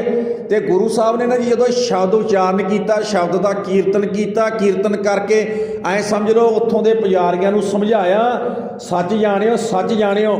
ਉਹ ਬੰਦੇ ਸਮਝ ਗਏ। ਉਹ ਕਹਿੰਦੇ ਬਾਬਾ, ਉਹ ਤੇ ਗੁਰੂ ਸਾਹਿਬ ਨੇ ਇੱਕ ਗੱਲ ਕਹੀ ਪੁਜਾਰੀਆਂ ਨੂੰ, ਪਤਾ ਕਿਆ, ਤੁਸੀਂ ਐਡੇ ਵੱਡੇ ਰੱਬ ਦੀ ਆਰਤੀ ਨਿੱਕੇ ਜਿਹੇ ਥਾਲ ਵਿੱਚ ਲਾ ਕੇ ਨਾ ਜਿਹੜੀ ਆਰਤੀ ਨਹੀਂ ਉਤਾਰਦੇ, ਮੈਨੂੰ ਤਾਂ ਐਂ ਲੱਗਦਾ ਤੁਸੀਂ ਰੱਬ ਦੀ ਬੇਇੱਜ਼ਤੀ ਕਰਦੇ ਹੋ। ਆਖੋ ਸਤਨਾਮ। ਮੈਨੂੰ ਤਾਂ ਐਂ ਲੱਗਦਾ ਤੁਸੀਂ ਐਡੇ ਵੱਡੇ ਰੱਬ ਦੀ ਆਰਤੀ ਹੋ ਰਹੀ ਹੈ, ਜਿਹੜੀ ਹੋ ਰਹੀ ਆਰਤੀ ਰੱਬ ਵੱਲੋਂ ਹੋ ਰਹੀ ਹੈ, ਉਹ 'ਚ ਕਿਉਂ ਨਹੀਂ ਸ਼ਾਮਿਲ ਹੁੰਦੇ? ਕਿਉਂ ਜੀ, ਉਹ 'ਚ ਕਿਉਂ ਨਹੀਂ ਸ਼ਾਮਿਲ ਹੁੰਦੇ? ਉਹ 'ਚ ਸ਼ਾਮਿਲ ਹੋ ਨਾ, ਮੈਂ ਤਾਂ ਉਹ 'ਚ ਸ਼ਾਮਿਲ ਹੈ। ਤੁਹਾਡੀ ਵਾਲੀ ਆਰਤੀ ਦਾ ਤੁਸੀਂ 5 ਮਿੰਟ 10 ਮਿੰਟ 'ਚ ਥੱਕ ਗਏ ਤੇ ਹਟ ਗਏ ਹੋਗੇ, ਤੇ ਇਸ ਤੋਂ ਬਾਅਦ ਫਿਰ ਆਰਤੀ, ਇਸ ਤੋਂ ਬਾਅਦ ਕੀ ਬਣੇਗਾ? ਤੇ ਉਹਨਾਂ ਨੇ ਜੀ ਗੁਰੂ ਸਾਹਿਬ ਦੇ ਚਰਨ ਪਕੜੇ। ਚਰਨ, ਇੱਕ ਗੱਲ ਯਾਦ ਰੱਖ ਲੈਣਾ ਜੀ, ਧਰਮ ਨਾ, ਧਰਮ ਪਤਾ ਕਾਸ ਨੂੰ ਕਹਿੰਦੇ ਆ? ਧਰਮ ਪਰਿਵਰਤਨ ਕਰਨ ਨੂੰ ਕਹਿੰਦੇ ਨੇ, ਪਰਿਵਰਤਨ ਕਰਨ ਨੂੰ। ਜੇ ਆਪਾਂ ਫਰਜ਼ ਕਰੋ ਵੀ ਖੰਡੇ ਬਾਟੇ ਦਾ ਅੰਮ੍ਰਿਤ ਛਕ ਕੇ, ਤੇ ਜੇ ਆਪਾਂ ਪਹਿਲਾਂ ਵਾਲੀਆਂ ਆਦਤਾਂ ਨਹੀਂ ਛੱਡੀਆਂ, ਤਾਂ ਇਹਦਾ ਮੰਨ ਲੈਣਾ ਚਾਹੀਦਾ ਬੰਦਾ ਪਰਿਵਰਤਨ ਨਹੀਂ ਹੋਇਆ, ਬਾਣਾ ਜ਼ਰੂਰ ਪਾਇਆ ਆ। ਧਰਮ ਪਰਿਵਰਤਨ ਨੂੰ ਕਹਿੰਦੇ ਨੇ। ਤੇ ਮੈਂ ਬੇਨਤੀ ਕਰਦੇ ਹਾਂ, ਭਾਵ ਪਹਿਲਾਂ ਵਾਲੀਆਂ ਗੱਲਾਂ ਛੱਡ ਦੇਣੀਆਂ, ਪਹਿਲਾਂ ਵਾਲੀ ਆਦਤ ਛੱਡ ਦੇਣੀ, ਗੁਰੂ ਤੋਂ ਗਿਆਨ ਲੈ ਕੇ ਜੋ ਪੰਜ ਪਿਆਰਿਆਂ ਨੇ ਸਾਨੂੰ ਕਿਹਾ ਹੈ, ਮਰਿਆਦਾ ਦ੍ਰਿੜ ਕਰਾਈ ਹੈ, ਜੋ ਬਾਬੇ ਨਾਨਕ ਦੇ ਘਰ ਦੀ ਮਰਿਆਦਾ ਹੈ, ਉਸ ਮਰਿਆਦਾ ਤੇ ਤੁਰਨ ਨੂੰ ਧਰਮ ਕਮਾਉਣਾ ਕਹਿੰਦੇ ਆ। ਧਰਮ ਜਿਵੇਂ ਕੱਚਾ ਪੱਕਾ ਮਕਾਨ ਪਾਉਣਾ, ਤੇ ਕੱਚਾ ਪਹਿਲਾਂ ਢਾਉਣਾ ਪੈਂਦਾ, ਮਲਬਾ ਪਰਾਂ ਕਰਨਾ ਪੈਂਦਾ ਹੈ। ਕਹਿਣ ਲੱਗੇ ਨਾ, ਉਹਨਾਂ ਨੇ ਗੁਰੂ ਨਾਨਕ ਪਾਤਸ਼ਾਹ ਦੇ ਚਰਨ ਪਕੜ ਲਏ। ਚਰਨ ਪਕੜ ਕੇ ਕਹਿੰਦੇ ਬਾਬਾ ਸੱਚ ਜਾਣ, ਤੇਰੀ ਅੰਮ੍ਰਿਤਮਈ ਗੁਰਬਾਣੀ ਦੇ ਕੀਰਤਨ ਦੇ ਇੱਕੋ ਹੀ ਸ਼ਬਦ ਨੇ, ਸਾਨੂੰ ਉਹ ਜਿਹੜੀ ਵੱਡੀ ਆਰਤੀ ਹੋ ਰਹੀ ਨਾ ਭਗਵਾਨ ਵੱਲੋਂ, ਬਾਬਾ ਤੇਰਾ ਸ਼ਬਦ ਸਾਨੂੰ ਵੱਡੀ ਆਰਤੀ ਸ਼ਾਮਲ ਕਰ ਗਿਆ, ਬਾਬਾ ਤੂੰ ਧੰਨ ਹੈ। ਗੁਰੂ ਨਾਨਕ ਪਾਤਸ਼ਾਹ ਚਰਨ ਪਕੜ ਕੇ ਪਤਾ ਕਹਿੰਦੇ ਬਾਬਾ ਜਾਈ ਨਾ, ਇੱਥੇ ਰਹਿ, ਤੇਰੇ ਤੋਂ ਬਗੈਰ ਦਾ ਅੰਮ੍ਰਿਤਮਈ ਵਿਚਾਰਾਂ ਸਾਨੂੰ ਕੌਣ ਸਿਖਾਏਗਾ? ਅਸੀਂ ਤਾਂ ਧਰਮ ਦੇ ਨਾਂ 'ਤੇ ਪਾਣੀ ਰਿੜਕੀ ਜਾਂਦੇ ਹਾਂ। ਤੇ ਉਹ ਜਿਹੜਾ ਕੰਮ ਹੈ, ਤੁਹਾਨੂੰ ਪਤਾ ਵੀ ਆਰਤੀ ਉਤਾਰਨੀ, ਟੱਲੀਆਂ ਖੜਕਾਉਣੀਆਂ, ਟੱਲੀਆਂ ਗੁਰੂ ਗ੍ਰੰਥ ਸਾਹਿਬ ਦੇ ਵੀ ਅੱਗੇ ਟੱਲੀ ਆ ਗਈ, ਗੱਲ ਯਾਦ ਰੱਖਣਾ। ਗੁਰਦੁਆਰੇ ਦੀਆਂ 5 ਨਿਸ਼ਾਨੀਆਂ ਜੀ ਪੜ੍ਹ ਕੇ ਵੇਖੋ ਤੁਸੀਂ, ਪਤਾ ਕਿਹੜੀਆਂ 5? ਪਹਿਲੇ ਨੰਬਰ 'ਤੇ ਨਿਸ਼ਾਨ ਸਾਹਿਬ ਹੈ। ਜਿੱਥੇ ਨਿਸ਼ਾਨ ਸਾਹਿਬ ਨਹੀਂ, ਉਹ ਗੁਰਦੁਆਰਾ ਨਹੀਂ ਹੋ ਸਕਦਾ, ਗੱਲ ਚੇਤੇ ਰੱਖ ਲੈਣਾ। ਉਹ ਹੈ ਹੀ ਨਹੀਂ ਹੈ, ਉਹ ਡੇਰਾ ਹੋ ਸਕਦਾ। ਉਹ ਡੇਰੇ ਦੇ ਵਿੱਚ ਪਤਾ ਕੀ ਹੁੰਦਾ, ਬੰਦੇ ਦੀ ਚੱਲਦੀ ਹੈ। ਜਿੱਥੇ ਨਿਸ਼ਾਨ ਸਾਹਿਬ ਲੱਗਿਆ ਉੱਥੇ ਗੁਰੂ ਗ੍ਰੰਥ ਸਾਹਿਬ ਦੀ ਚੱਲਦੀ ਹੁੰਦੀ ਹੈ ਜੀ, ਬੰਦੇ ਦੀ ਨਹੀਂ ਚੱਲਦੀ ਹੁੰਦੀ। ਇੰਨਾ ਫਰਕ ਹੁੰਦਾ ਡੇਰੇ ਵਿੱਚ ਤੇ ਗੁਰਦੁਆਰੇ 'ਚ। ਆਹ ਜਿਹੜੀ ਮਾਇਆ ਪਈ ਹੈ ਨਾ ਗੋਲਕ 'ਚ, ਇਹ ਆਪਾਂ ਸਾਰੇ ਕਹਿ ਸਕਦੇ ਹਾਂ ਭਾਈ ਸਾਹਿਬ ਸਾਨੂੰ ਹਿਸਾਬ ਦਿਓ ਇਹਦਾ, ਤੁਸੀਂ ਕਿੱਥੇ ਖਰਚ ਕਰਦੇ ਹੋ। ਪਰ ਡੇਰੇ ਵਾਲੀ ਮਾਇਆ ਦਾ ਕੋਈ ਐਂ ਨਹੀਂ ਕਹਿ ਸਕਦਾ ਮੈਨੂੰ ਹਿਸਾਬ ਦਿਓ। ਕਿਉਂ? ਉਹ ਕਹਿੰਦਾ ਤੁਹਾਡੀ ਮਰਜ਼ੀ, ਆਓ ਨਾ ਆਓ, ਇੱਥੇ ਤਾਂ ਮੇਰੀ ਚੱਲਦੀ ਹੈ, ਤੁਸੀਂ ਹਿਸਾਬ ਨਹੀਂ ਲੈ ਸਕਦੇ। ਕੀ ਹੈ, ਕਿਤੇ ਆਪਣੇ ਮਨ 'ਚ ਭੁਲੇਖਾ ਹੋਵੇ। ਗੁਰਦੁਆਰੇ ਦੀਆਂ 5 ਨਿਸ਼ਾਨੀਆਂ ਜੀ। ਪਹਿਲੀ ਨਿਸ਼ਾਨੀ ਨਿਸ਼ਾਨ ਸਾਹਿਬ ਹੈ। ਦੂਜੀ ਨਿਸ਼ਾਨੀ ਗੁਰੂ ਗ੍ਰੰਥ ਸਾਹਿਬ ਦਾ ਪ੍ਰਕਾਸ਼ ਹੈ। ਤੀਜੀ ਨਿਸ਼ਾਨੀ ਜਿੱਥੇ ਆਪਾਂ ਬੈਠੇ ਆ ਸਤ ਸੰਗਤ ਹੈ। ਚੌਥੀ ਨਿਸ਼ਾਨੀ ਜਿੱਥੇ ਲੰਗਰ ਚੱਲਦਾ ਹੈ, ਲੰਗਰ, ਉਹਨੂੰ ਪੰਗਤ ਕਹਿੰਦੇ, ਪੰਗਤ। ਚੌਥੀ ਨਿਸ਼ਾਨੀ ਪੰਗਤ ਹੈ। ਤੇ 5ਵੀਂ ਨਿਸ਼ਾਨੀ ਨਗਾਰਾ ਹੈ। ਨਗਾਰਾ ਟੱਲੀ ਨਹੀਂ ਹੈ, ਇਹ ਸਾਡੇ ਹੱਥ 'ਚ ਵੀ ਫੜਾਤੀ ਅਗਲਾ ਨੇ। ਮੰਦਿਰ 'ਚ ਖੜਕਦੀ ਹੈ, ਤੁਸੀਂ ਵੀ ਖੜਕਾਓ। ਜਦੋਂ ਗੁਰੂ ਸਾਹਿਬ ਜਾਂਦੇ ਸੀ ਨਾ, ਗੁਰੂ ਸਾਹਿਬ ਜਾਂਦੇ ਸੀ ਬਾਹਰ, ਦਰਬਾਰ ਸਾਹਿਬ ਤੋਂ ਬਾਹਰ ਜਾਂਦੇ ਸੀ, ਸਭ ਤੋਂ ਪਹਿਲਾਂ ਨਗਾਰਿਆਂ 'ਤੇ ਚੋਟਾਂ ਮਾਰੀਆਂ ਜਾਂਦੀਆਂ ਸੀ। ਨਗਾਰੇ 'ਤੇ ਚੋਟ ਮਾਰ ਕੇ ਗੁਰੂ ਸਾਹਿਬ ਬਾਹਰ ਨਿਕਲਦੇ ਸੀ, ਤੇ ਗੁਰੂ ਦੀਆਂ ਸੰਗਤਾਂ ਹੱਥ ਜੋੜ ਕੇ ਖਲੋਤੀਆਂ ਹੁੰਦੀਆਂ ਗੁਰੂ ਸਾਹਿਬ ਦੇ ਆਦਰ ਸਤਿਕਾਰ ਦੇ ਵਿੱਚ। ਪਰ ਉਹ ਸਾਡੇ ਉਹ ਫਿਰ ਕਿਹਨੇ ਲਿਆਂਦੀਆਂ? ਜਦੋਂ ਸਿੱਖ 100 ਸਾਲ ਘਰਾਂ 'ਚ ਨਹੀਂ ਵੜੇ ਤੇ ਗੁਰਦੁਆਰਿਆਂ 'ਚੋਂ ਵੀ ਨਿਕਲ ਗਏ, ਤੇ ਗੁਰਦੁਆਰਿਆਂ ਦਾ ਪ੍ਰਬੰਧ ਮਹੰਤਾਂ ਦੇ ਹੱਥ 'ਚ ਆ ਗਿਆ। ਮਹੰਤਾਂ ਦੇ ਹੱਥ 'ਚ ਆਇਆ। ਮਹੰਤਾਂ ਨੇ ਆਉਣ ਸਾਰ ਇਹ ਸਾਰੀ ਜਿਹੜੀ ਮਰਿਆਦਾ ਹੈ ਨਾ, ਇੱਕ ਗੱਲ ਹੋਰ ਚੇਤੇ ਰੱਖ ਲੈਣਾ, ਸਾਡੀ ਜਿਹੜੀ ਪੰਥ ਪ੍ਰਵਾਨਿਤ ਸਿੱਖ ਰਹਿਤ ਮਰਿਆਦਾ, ਉਹਦੇ ਵਿੱਚ ਲਿਖਿਆ ਕੁੰਭ ਜੋਤ ਨਾਰੀਅਲ ਰੱਖਣਾ ਮਨਮਤ ਹੈ, ਗੁਰਮਤ ਨਹੀਂ ਹੈ। ਦੂਜਾ ਲਿਖਿਆ ਗੁਰੂ ਗ੍ਰੰਥ ਸਾਹਿਬ ਦੇ ਬਰਾਬਰ ਕਿਸੇ ਹੋਰ ਪੁਸਤਕ ਦਾ ਪ੍ਰਕਾਸ਼ ਕਰਕੇ ਸੰਗਤ ਤੋਂ ਮੱਥੇ ਟਿਕਾਉਣੇ, ਇਹ ਗੁਰਮਤ ਨਹੀਂ ਹੈ, ਮਨਮਤ ਹੈ। ਇੱਥੋਂ ਤੱਕ ਵੀ ਲਿਖਿਆ ਤੇ ਜਾਂ ਇੱਕ ਗੁਰੂ ਗ੍ਰੰਥ ਸਾਹਿਬ ਦੇ ਬਰਾਬਰ ਦੂਜਾ ਗੁਰੂ ਗ੍ਰੰਥ ਸਾਹਿਬ ਦਾ ਸਰੂਪ ਵੀ ਨਹੀਂ ਪ੍ਰਕਾਸ਼ ਹੋ ਸਕਦਾ। ਕਿਉਂ? ਕਿਉਂਕਿ ਗੁਰੂ ਸਾਡਾ ਇੱਕ ਹੈ, ਸਾਹਿਬ ਮੇਰਾ ਇੱਕੋ ਹੈ ਭਾਈ, ਇੱਕੋ ਹੈ। ਤੁਹਾਨੂੰ ਪਤਾ ਨਾ, ਇਹ ਅੱਜ ਤੁਹਾਨੂੰ ਕਿਉਂ ਸਾਡੀ ਮਰਿਆਦਾ ਬਣਾਈ, ਜਦੋਂ ਗੁਰਸਿੱਖਾਂ ਨੇ ਕਿਉਂ ਇਹ ਕਰਿਆ ਨਾ, ਕਿਤੇ ਕਹਿਣ ਲੱਗੇ ਨਾ ਪਾਠ ਪ੍ਰਕਾਸ਼ ਹੀ ਕਿਸੇ ਬਾਬੇ ਨੇ ਕੋਤਰੀ ਕਰੀ ਸੀ, ਤੇ ਕੋਤਰੀ ਦੇ ਵਿੱਚ ਕਿਸੇ ਪਰਿਵਾਰ ਨੇ ਪਾਠ ਪ੍ਰਕਾਸ਼ ਕਰਾਇਆ ਸੀ। ਜਦੋਂ ਪਾਠ ਪ੍ਰਕਾਸ਼ ਕਰਾਇਆ ਤੇ ਉਹ ਪਰਿਵਾਰ ਵਾਲੇ ਕਹਿੰਦੇ ਜੀ ਐਂ ਦੱਸੋ ਕਿਹੜਾ ਮਹਾਰਾਜਾ ਸਾਡਾ? ਪਤਾ ਕਹਿੰਦੇ ਉਹ ਜਦੋਂ 100 ਮਹਾਰਾਜ ਪ੍ਰਕਾਸ਼ ਕਰਿਆ, ਕਹਿੰਦੇ ਜੀ ਦੱਸੋ ਕਿਹੜਾ ਮਹਾਰਾਜਾ ਸਾਡਾ? ਉਹਨਾਂ ਐਂ ਕਹਿੰਦਾ ਤੁਹਾਡਾ ਮਹਾਰਾਜ ਹੈ। ਕਹਿੰਦੇ ਠੀਕ ਆ, ਜਿਹੜੇ ਦੂਜੇ 99 ਪ੍ਰਕਾਸ਼ ਕਰਿਆ ਇਹ ਤਾਂ ਨਹੀਂ ਸਾਡਾ? ਕਹਿੰਦੇ ਨਹੀਂ। ਕਹਿਣ ਲੱਗੇ ਉਹ ਪ੍ਰਕਾਸ਼ ਕਰਾ ਕੇ ਤੇ ਮੱਥਾ ਟੇਕ ਕੇ ਉਸ ਮਹਾਰਾਜ ਨੂੰ ਤਾਂ ਮੱਥਾ ਟੇਕ ਕੇ ਤੇ ਵਾਗੇ। ਜਿੱਦੇ ਭੋਗ ਪੈਣਾ ਸੀ ਨਾ, ਜਿੱਦੇ ਭੋਗ ਪੈਣਾ ਸੀ ਤੇ ਭੋਗ ਵਾਲੇ ਦਿਨ ਜਿਹੜਾ ਰਮਾਲਾ ਲੈ ਕੇ ਆਏ, ਉਹ ਰਮਾਲਾ ਹੋਰ ਮਹਾਰਾਜ ਦੇ ਪਾਤਾ, ਦੂਸਰੇ ਤੇ ਪਾਤਾ। ਤੇ ਬੀਬੀ ਨੇ ਤੇ ਉਹਦੇ ਘਰ ਵਾਲੇ ਨੇ ਰੌਲਾ ਪਾ ਲਿਆ, ਕਹਿੰਦਾ ਮਹਾਰਾਜ ਸਾਡਾ ਆ ਸੀ, ਆ ਰਮਾਲਾ ਹਾਈਤੇ ਕਿਉਂ ਦੇ ਦਿੱਤਾ? ਦੂਜੇ ਗੁਰੂ ਗ੍ਰੰਥ ਸਾਹਿਬ ਨੂੰ ਸਿੱਖ ਗੁਰੂ ਹੀ ਨਹੀਂ ਮੰਨ ਰਹੇ। ਲੈ ਦੱਸੋ। ਇਸੇ ਕਰਕੇ ਮੈਂ ਬੇਨਤੀ ਕਰਾਂ ਨਾ, ਉਹ ਮਰਿਆਦਾ ਵਿੱਚ ਲਿਖਿਆ ਇੱਕ ਗੁਰੂ ਗ੍ਰੰਥ ਸਾਹਿਬ ਦੇ ਬਰਾਬਰ ਦੂਜਾ ਗੁਰੂ ਗ੍ਰੰਥ ਸਾਹਿਬ ਦਾ ਸਰੂਪ ਵੀ ਪ੍ਰਕਾਸ਼ ਨਹੀਂ ਹੋ ਸਕਦਾ। ਇੱਕ ਨੂੰ ਮੱਥਾ ਟੇਕੋ। ਮਰਿਆਦਾ ਬਣਾਈ ਤੇ ਮਰਿਆਦਾ ਕਦੋਂ ਬਣੀ? ਚਲੋ ਮੈਂ ਵੀ ਬੇਨਤੀ ਕਰਾਂਗਾ, ਜਦੋਂ ਆ ਸਾਕਾ ਵਰਤਿਆ ਨਨਕਾਣਾ ਸਾਹਿਬ ਤੇ ਮਹੰਤਾਂ ਦੇ ਹੱਥ ਵਿੱਚ ਜਦੋਂ ਕਬਜ਼ਾ ਆ ਗਿਆ ਤੇ ਚਲੋ ਅਬਦਾਲੀ ਵਰਗੇ ਤੇ ਚਲੇ ਗਏ, ਮੱਸੇ ਰੰਗੜ ਵਰਗਿਆਂ ਦਾ ਤਾਂ ਪੈ ਗਿਆ ਭੋਗ। ਹੁਣ ਰਾਜ ਆ ਗਿਆ ਹਿੰਦੁਸਤਾਨ ਦੀ ਧਰਤੀ ਉੱਤੇ ਗੋਰਿਆਂ ਦਾ ਬ੍ਰਿਟਿਸ਼ ਸਰਕਾਰ ਦਾ ਰਾਜ ਆ ਗਿਆ। ਜਦੋਂ ਇਹਨਾਂ ਦਾ ਰਾਜ ਆਇਆ ਨਾ ਤੇ ਇਹਨਾਂ ਨੇ ਆ ਕੇ ਜਦੋਂ ਵੇਖਿਆ 100 ਸਾਲ ਇਹਨਾਂ ਨੇ ਪੰਜਾਬ ਤੋਂ ਬਾਹਰ ਹਿੰਦੁਸਤਾਨ ਦੇ ਉੱਤੇ ਰਾਜ ਕਰ ਲਿਆ। ਪਹਿਲਾਂ 100 ਸਾਲ ਪਹਿਲਾਂ ਕਾਬਜ ਹੋ ਗਏ, ਪਰ ਪੰਜਾਬ ਦੇ ਵਿੱਚ ਪਤਾ ਜੀ ਕਿੰਨਾ ਚਿਰ ਬਾਅਦ ਆਉਂਦੇ? 100 ਸਾਲ ਬਾਅਦ ਆਉਂਦੇ। ਸਿੱਖਾਂ ਨੇ ਪੈਰ ਨਹੀਂ ਧਰ ਦਿੱਤਾ ਪੰਜਾਬ ਦੀ ਧਰਤੀ ਉੱਤੇ ਗੋਰਿਆਂ ਨੂੰ। ਸਿੱਖਾਂ ਨੇ 100 ਸਾਲ ਬਾਅਦ ਫਿਰ ਗੋਰਿਆਂ ਨੇ ਦੇਖਿਆ ਨਾ ਵੀ ਇਹ ਕਿਉਂ ਨਹੀਂ ਪੈਰ ਧਰਨ ਦਿੰਦੇ। ਫਿਰ ਮਹਾਰਾਜਾ ਰਣਜੀਤ ਸਿੰਘ ਦੇ ਰਾਜ ਦੇ ਵਿੱਚ ਡੋਗਰਿਆਂ ਨੇ ਗਦਾਰੀਆਂ ਕੀਤੀਆਂ, ਰੱਜ ਕੇ ਗਦਾਰੀਆਂ ਕਰਕੇ। ਤੁਹਾਨੂੰ ਪਤਾ ਹੈ ਵੀ ਸਿੱਖ ਕੌਮ ਦੀਆਂ ਕਈ ਜੰਗਾਂ ਹਾਰ ਗਏ ਸੀ। ਮੈਂ ਬੇਨਤੀ ਕਰਦਾ, ਚੇਲਿਆਂ ਵਾਲੀ ਦੀ ਜੰਗ, ਸਭਰਾਵਾਂ ਦੀ ਜੰਗ, ਉੱਥੇ ਸਿੱਖਾਂ ਨੂੰ ਹਾਰ ਦਾ ਮੂੰਹ ਦੇਖਣਾ ਪਿਆ। ਕਿਉਂਕਿ ਜਿਹੜੇ ਡੋਗਰੇਵਾੜੇ ਸੀ ਨਾ, ਉਹ ਜਦੋਂ ਐਂ ਕਹਿੰਦੇ ਸੀ ਆਪਾਂ ਜੰਗ ਕਰਨਾ ਤੇ ਸਿੱਖ ਫੌਜਾਂ ਪੁੱਛਦੀਆਂ ਸੀ ਵੀ ਜੰਗ ਕਰਨ ਵਾਸਤੇ ਮਲੀਸ਼ਨ, ਆਹ ਦੇਖ ਬੋਰੀਆਂ ਭਰੀਆਂ ਹੋਈਆਂ ਮਲੀਸ਼ਨ ਦੀਆਂ। ਪਤਾ ਕੀ ਹੁੰਦਾ ਸੀ? ਉਹ 'ਚ ਬਰੇਤੀ, ਉੱਤੇ ਬਰੂਦ, ਤੇ ਜਿਹੜੀਆਂ ਸਿੱਖਾਂ ਨੂੰ ਰਫਲਾਂ ਦੇਣੀਆਂ ਹੁੰਦੀਆਂ ਸੀ ਉਹਨਾਂ ਦੇ ਘੋੜਿਆਂ ਦੇ ਵਿੱਚੋਂ ਪਿੰਨਾਂ ਕੱਢੀਆਂ ਹੁੰਦੀਆਂ, ਪਿੰਨਾਂ ਤਾਂ ਕਿ ਚੱਲ ਨਾ ਸਕਣ। ਤੇ ਉਹ ਤੁਹਾਨੂੰ ਪਤਾ ਵੀ ਇੱਦਾਂ ਜਦੋਂ ਇਹ ਡੋਗਰੇ ਬਾੜੇ ਤੇ ਗਦਾਰਾਂ ਨੇ ਗਦਾਰੀਆਂ ਕੀਤੀਆਂ, ਮਹਾਰਾਜਾ ਰਣਜੀਤ ਸਿੰਘ ਦਾ ਰਾਜ ਤਬਾਹ ਕੀਤਾ। ਤਬਾਹ ਕਰਨ ਤੋਂ ਬਾਅਦ ਪੰਜਾਬ ਗੋਰਿਆਂ ਦਾ ਗੁਲਾਮ ਹੋ ਗਿਆ। ਜਦੋਂ ਗੋਰਿਆਂ ਦਾ ਗੁਲਾਮ ਹੋਇਆ ਨਾ ਤੇ ਗੋਰੇ ਕਹਿੰਦੇ ਐਂ ਦੇਖਦੇ, ਕਹਿੰਦੇ ਐਡੀ ਕੌਮ, ਅਣਖੀਲੀ ਕੌਮ, ਇਹਨਾਂ ਵਿੱਚ ਇੰਨਾ ਜਜ਼ਬਾ, ਇਹ ਕਿੱਥੋਂ ਮਿਲਦਾ ਇਹਨਾਂ ਨੂੰ? ਕਿਹਦੇ ਚੋਂ ਮਿਲਦਾ? ਫਿਰ ਸਾਡੇ ਗਦਾਰਾਂ ਨੇ ਡੋਗਰਿਆਂ ਨਾਲ ਮਿਲ ਕੇ ਸਾਡੇ ਗਦਾਰਾਂ ਨੇ ਫਿਰ ਕੱਲੀ ਗੱਲ ਗੋਰਿਆਂ ਨੂੰ ਸਮਝਾਈ, ਬ੍ਰਿਟਿਸ਼ ਸਰਕਾਰ ਨੂੰ ਸਮਝਾਈ। ਪਤਾ ਕਹਿੰਦੇ ਇਹਨਾਂ ਨੂੰ ਦਰਬਾਰ ਸਾਹਿਬ ਦੇ ਵਿੱਚੋਂ, ਖੰਡੇ ਬਾਟੇ ਦੇ ਅੰਮ੍ਰਿਤ ਦੇ ਵਿੱਚੋਂ, ਜਕਾਰੇ ਵਿੱਚੋਂ ਤੇ ਜਿਹੜਾ ਦੋਹਰਾ ਪੜਿਆ ਜਾਂਦਾ ਨਾ, ਦੋਹਰਾ ਰਾਜ ਕਰੇਗਾ ਖਾਲਸਾ ਆਕੀ ਰਹੇ ਨਾ, ਬੋਲੋ ਜੀ ਆਕੀ ਰਹੇ ਨਾ ਕੋਏ, ਇਹਦੇ ਵਿੱਚੋਂ ਨਾ, ਇਹਨਾਂ ਚੀਜ਼ਾਂ ਦੇ ਵਿੱਚੋਂ ਇਹਨਾਂ ਨੂੰ ਕੌਮ ਨੂੰ ਜ਼ਿੰਦਗੀ ਮਿਲਦੀ ਹੈ, ਜਾਨ ਪੈਂਦੀ ਹੈ ਇਹਨਾਂ ਦੇ ਵਿੱਚ ਜਦੋਂ ਚੀਜ਼ਾਂ ਕਹਿੰਦੇ ਆ। ਉਹ ਕਹਿਣ ਲੱਗਿਆ ਠੀਕ ਹੈ। ਉਹਨਾਂ ਨੇ ਜੀ ਮੈਂ ਬੇਨਤੀ ਕਰਦੇ, ਮੈਂ ਪਤਾ ਕੀ ਕਰਿਆ? ਸਭ ਤੋਂ ਪਹਿਲਾਂ ਜਿਹੜਾ ਖੰਡੇ ਬਾਟੇ ਦਾ ਅੰਮ੍ਰਿਤ ਸੀ ਉਹ 'ਚ ਵੰਡੀਆਂ ਪਾਈਆਂ। ਗੁਰੂ ਨੇ ਤਾਂ ਨਹੀਂ ਪਾਈਆਂ, ਗੁਰੂ ਨੇ ਤਾਂ ਇੱਕ ਬਾਟੇ 'ਚ ਅੰਮ੍ਰਿਤ ਛਕਾਇਆ। ਕਿਸੇ ਦੀ ਜਾਤ, ਇੱਕ ਗੱਲ ਯਾਦ ਰੱਖ ਲੈਣਾ, ਜਿੱਦਣ ਆਪਾਂ ਖੰਡੇ ਬਾਟੇ ਦਾ ਅੰਮ੍ਰਿਤ ਛਕ ਲਿਆ ਇੱਕ ਬਾਟੇ ਵਿੱਚ, ਸਾਡੀ ਜਾਤ ਪਾਤ ਸਭ ਕੁਛ ਖਤਮ, ਅਸੀਂ ਗੁਰੂ ਦੇ ਸਿੱਖ ਬਣ ਗਏ ਹਾਂ। ਸਭ ਤੋਂ ਪਹਿਲਾਂ ਉਹਨਾਂ ਨੇ ਵੰਡੀਆਂ ਪਾਈਆਂ ਖੰਡੇ ਬਾਟੇ ਦੇ ਅੰਮ੍ਰਿਤ 'ਚ। ਨੰਬਰ 2 ਦੇ ਉੱਤੇ ਫਿਰ ਦੱਸੀ ਗਏ, ਜਿਵੇਂ ਦੱਸੀ ਗਏ, ਕਹਿੰਦੇ ਜੀ ਜਕਾਰਾ ਜਿਹੜਾ ਛੱਡਦੇ ਆ ਨਾ, 10ਵੇਂ ਪਾਤਸ਼ਾਹ ਦਾ ਪੁੱਤ ਮੈਦਾਨੇ ਜੰਗ 'ਚ ਜਕਾਰੇ ਛੱਡਦਾ, ਦੂਜੇ ਪਾਸੇ 10ਵੇਂ ਪਾਤਸ਼ਾਹ ਗੜੀ ਦੇ ਉੱਤੇ ਖੜ ਕੇ ਜਕਾਰਾ ਛੱਡਦੇ ਆ। ਜਕਾਰੇ ਛੱਡਣ ਦਾ ਮਤਲਬ ਹੁੰਦਾ ਚੜ੍ਹਦੀ ਕਲਾ 'ਚ ਰਹਿਣਾ, ਪੁੱਤ ਸਾਹਮਣੇ ਸ਼ਹੀਦ ਹੋ ਰਿਹਾ ਹੋਵੇ, ਮੂੰਹ ਤੇ ਨਮੋਸ਼ੀ ਨਾ ਹੋਵੇ, ਚੜ੍ਹਦੀ ਕਲਾ ਵਿੱਚ ਰਹਿਣਾ।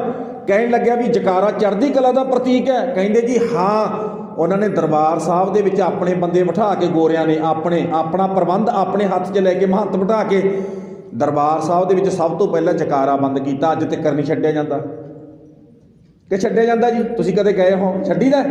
ਕਿਹਨੇ ਬੰਦ ਕਰਾਇਆ? ਪਹਿਲਾਂ ਗੋਰਿਆਂ ਨੇ। ਤੇ ਕਿਹਨੇ ਕਰਿਆ? ਮਹੰਤਾਂ ਨੇ, ਜਿਹੜੇ ਗੋਰਿਆਂ ਦੇ ਬਿਠਾਏ, ਜਿਹੜੇ ਗੁਰੂ ਦੇ ਬੱਠੇ ਸਿੱਖ ਉਹਨਾਂ ਨੇ ਨਹੀਂ ਜੀ, ਗੋਰਿਆਂ ਨੇ ਬਿਠਾਏ। ਫਿਰ ਉਸ ਤੋਂ ਬਾਅਦ ਕਹਿਣ ਲੱਗੇ ਵੀ ਇਹ ਰਾਜ ਕਰਨ ਦੀਆਂ ਗੱਲਾਂ ਕਰਦੇ ਆ, ਕਰਦੀ ਹੈ ਕੌਮ ਇਹ।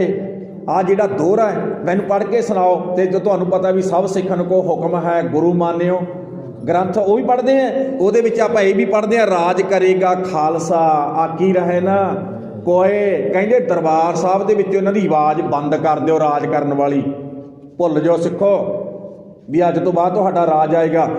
ਅੱਜ ਤਿੱਕਰ ਵੀ ਦਰਬਾਰ ਸਾਹਿਬ ਦੇ ਅੰਦਰ ਦੋਹਰਾ ਨਹੀਂ ਪੜਿਆ ਜਾਂਦਾ। ਦੋਹਰਾ ਸੰਤ ਜਰਨੈਲ ਸਿੰਘ ਭਿੰਡਰਾਂ ਵਾਲਿਆਂ ਕੋਲੇ ਗੁਰੂ ਦੇ ਸਿੱਖਾਂ ਨੇ ਕਿਹਾ ਜੀ, ਹੁਣ ਤਾਂ ਤੁਸੀਂ ਉਹ ਕਹਿਣ ਲੱਗਿਆ ਮੇਰਾ ਮੱਥਾ ਵੀ ਸਰਕਾਰ ਨਾਲ ਲੱਗ ਗਿਆ, ਮੇਰਾ ਮੱਥਾ ਸਰਕਾਰ ਨਾਲ ਲੱਗ ਗਿਆ।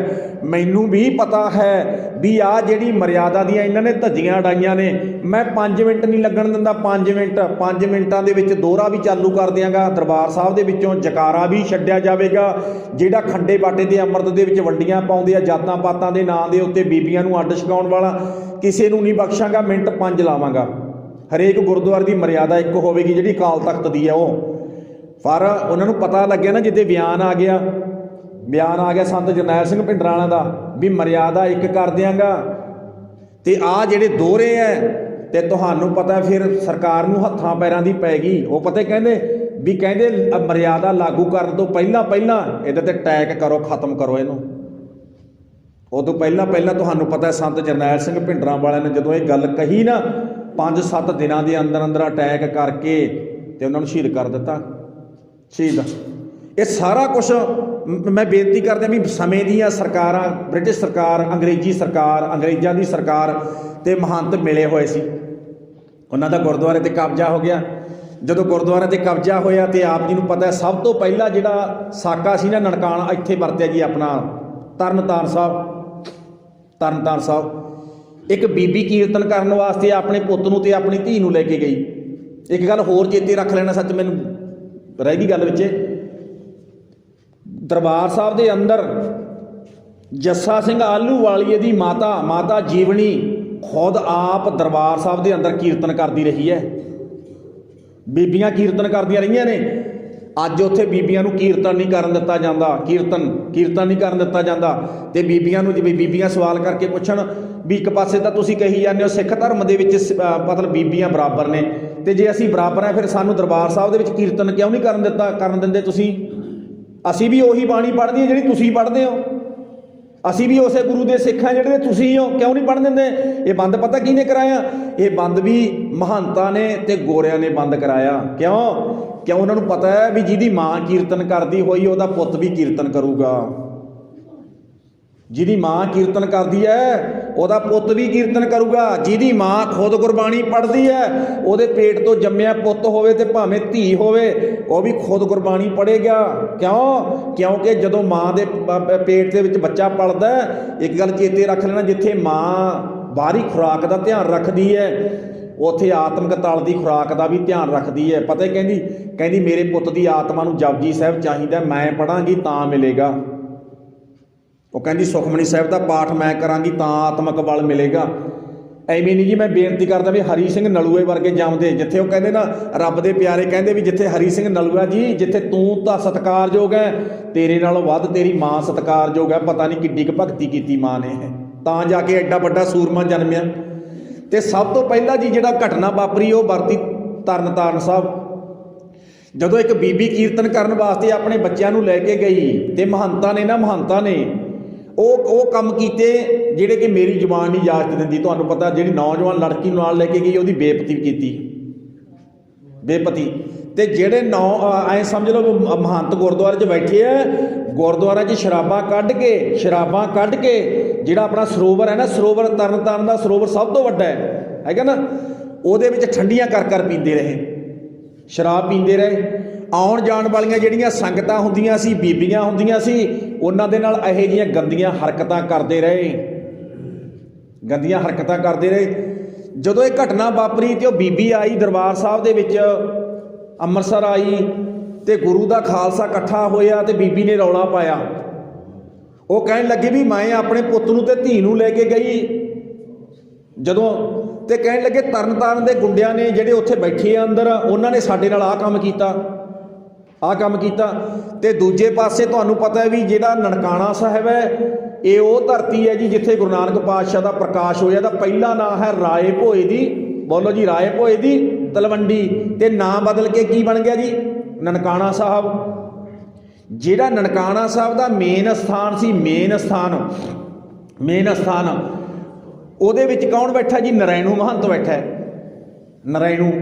ਤੇ ਨਰੈਣੂ ਮਹੰਤ ਵੀ ਗੋਰੀ ਸਰਕਾਰ ਦਾ ਬਿਠਾਇਆ ਹੋਇਆ, ਤੁਹਾਨੂੰ ਪਤਾ ਮਹੰਤ ਹੈ।